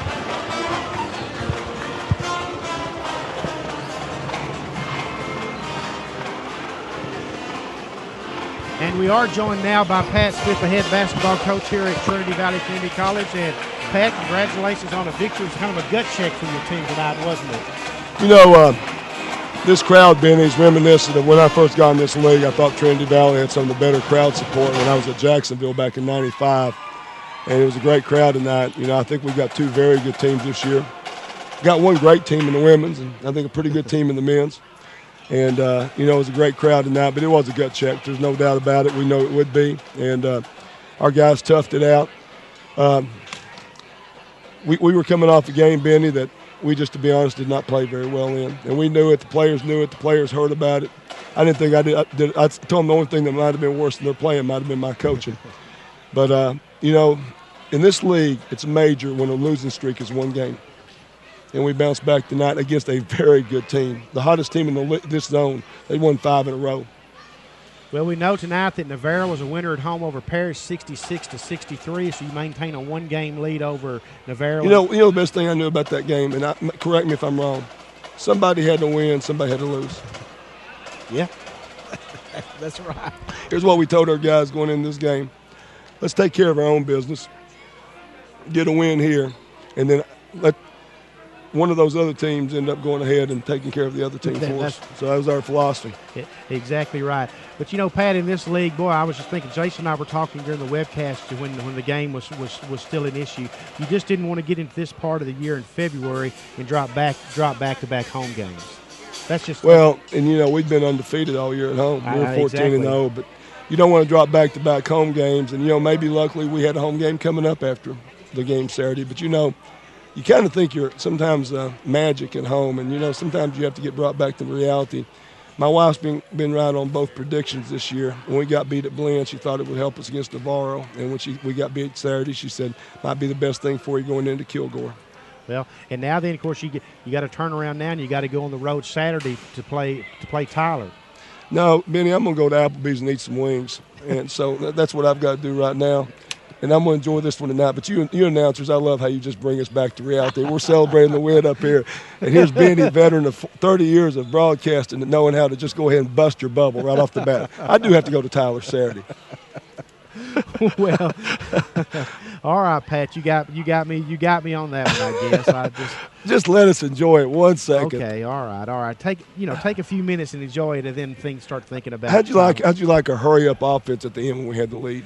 Well, we were talking about that as well. You know, we just really emphasized our guys. Let's get some balls movement. And Doug had hit a big three for us at one point, and I think he kind of thought he needed another one. And then we had the alley-oop special. I think in the 5 years I've been here, we're 0 for 342 on alley-oops. Really? Yeah, so, you know, maybe it's time we take that out of our arsenal.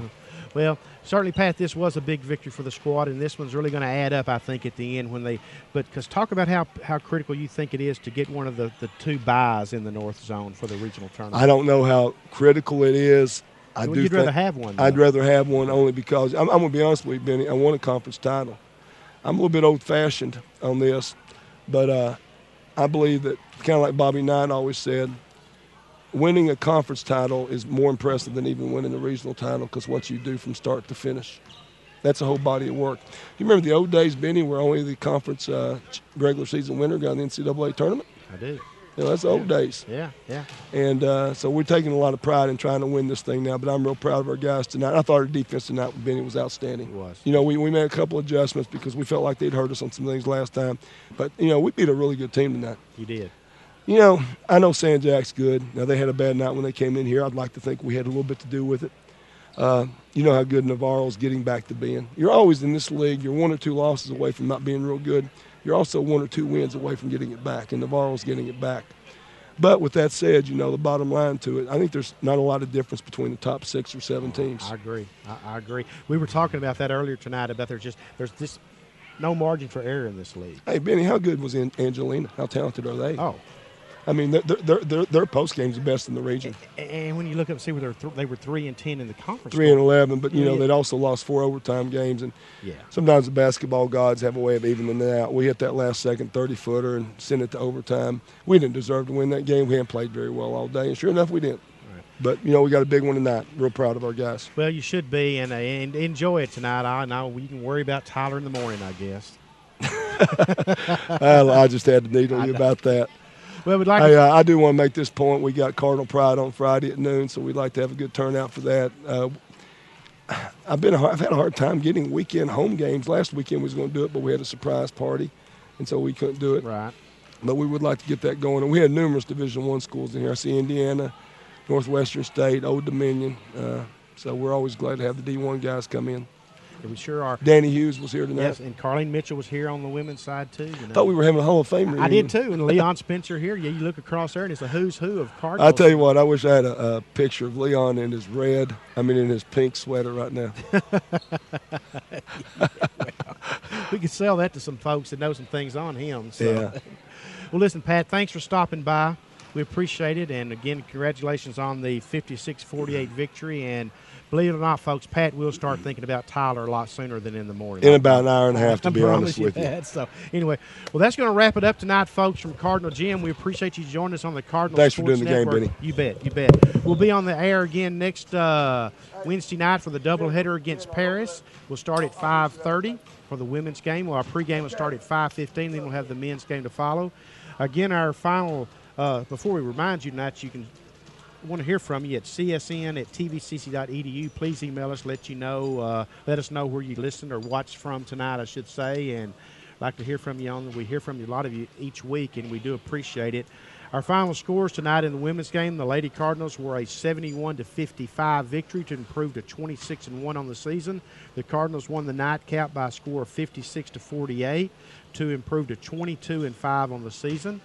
And again, thank you for joining us. And until next Wednesday night, when we see you again on the Cardinal Sports Network, this is Benny Rogers. Benny, good night from Cardinal Gym.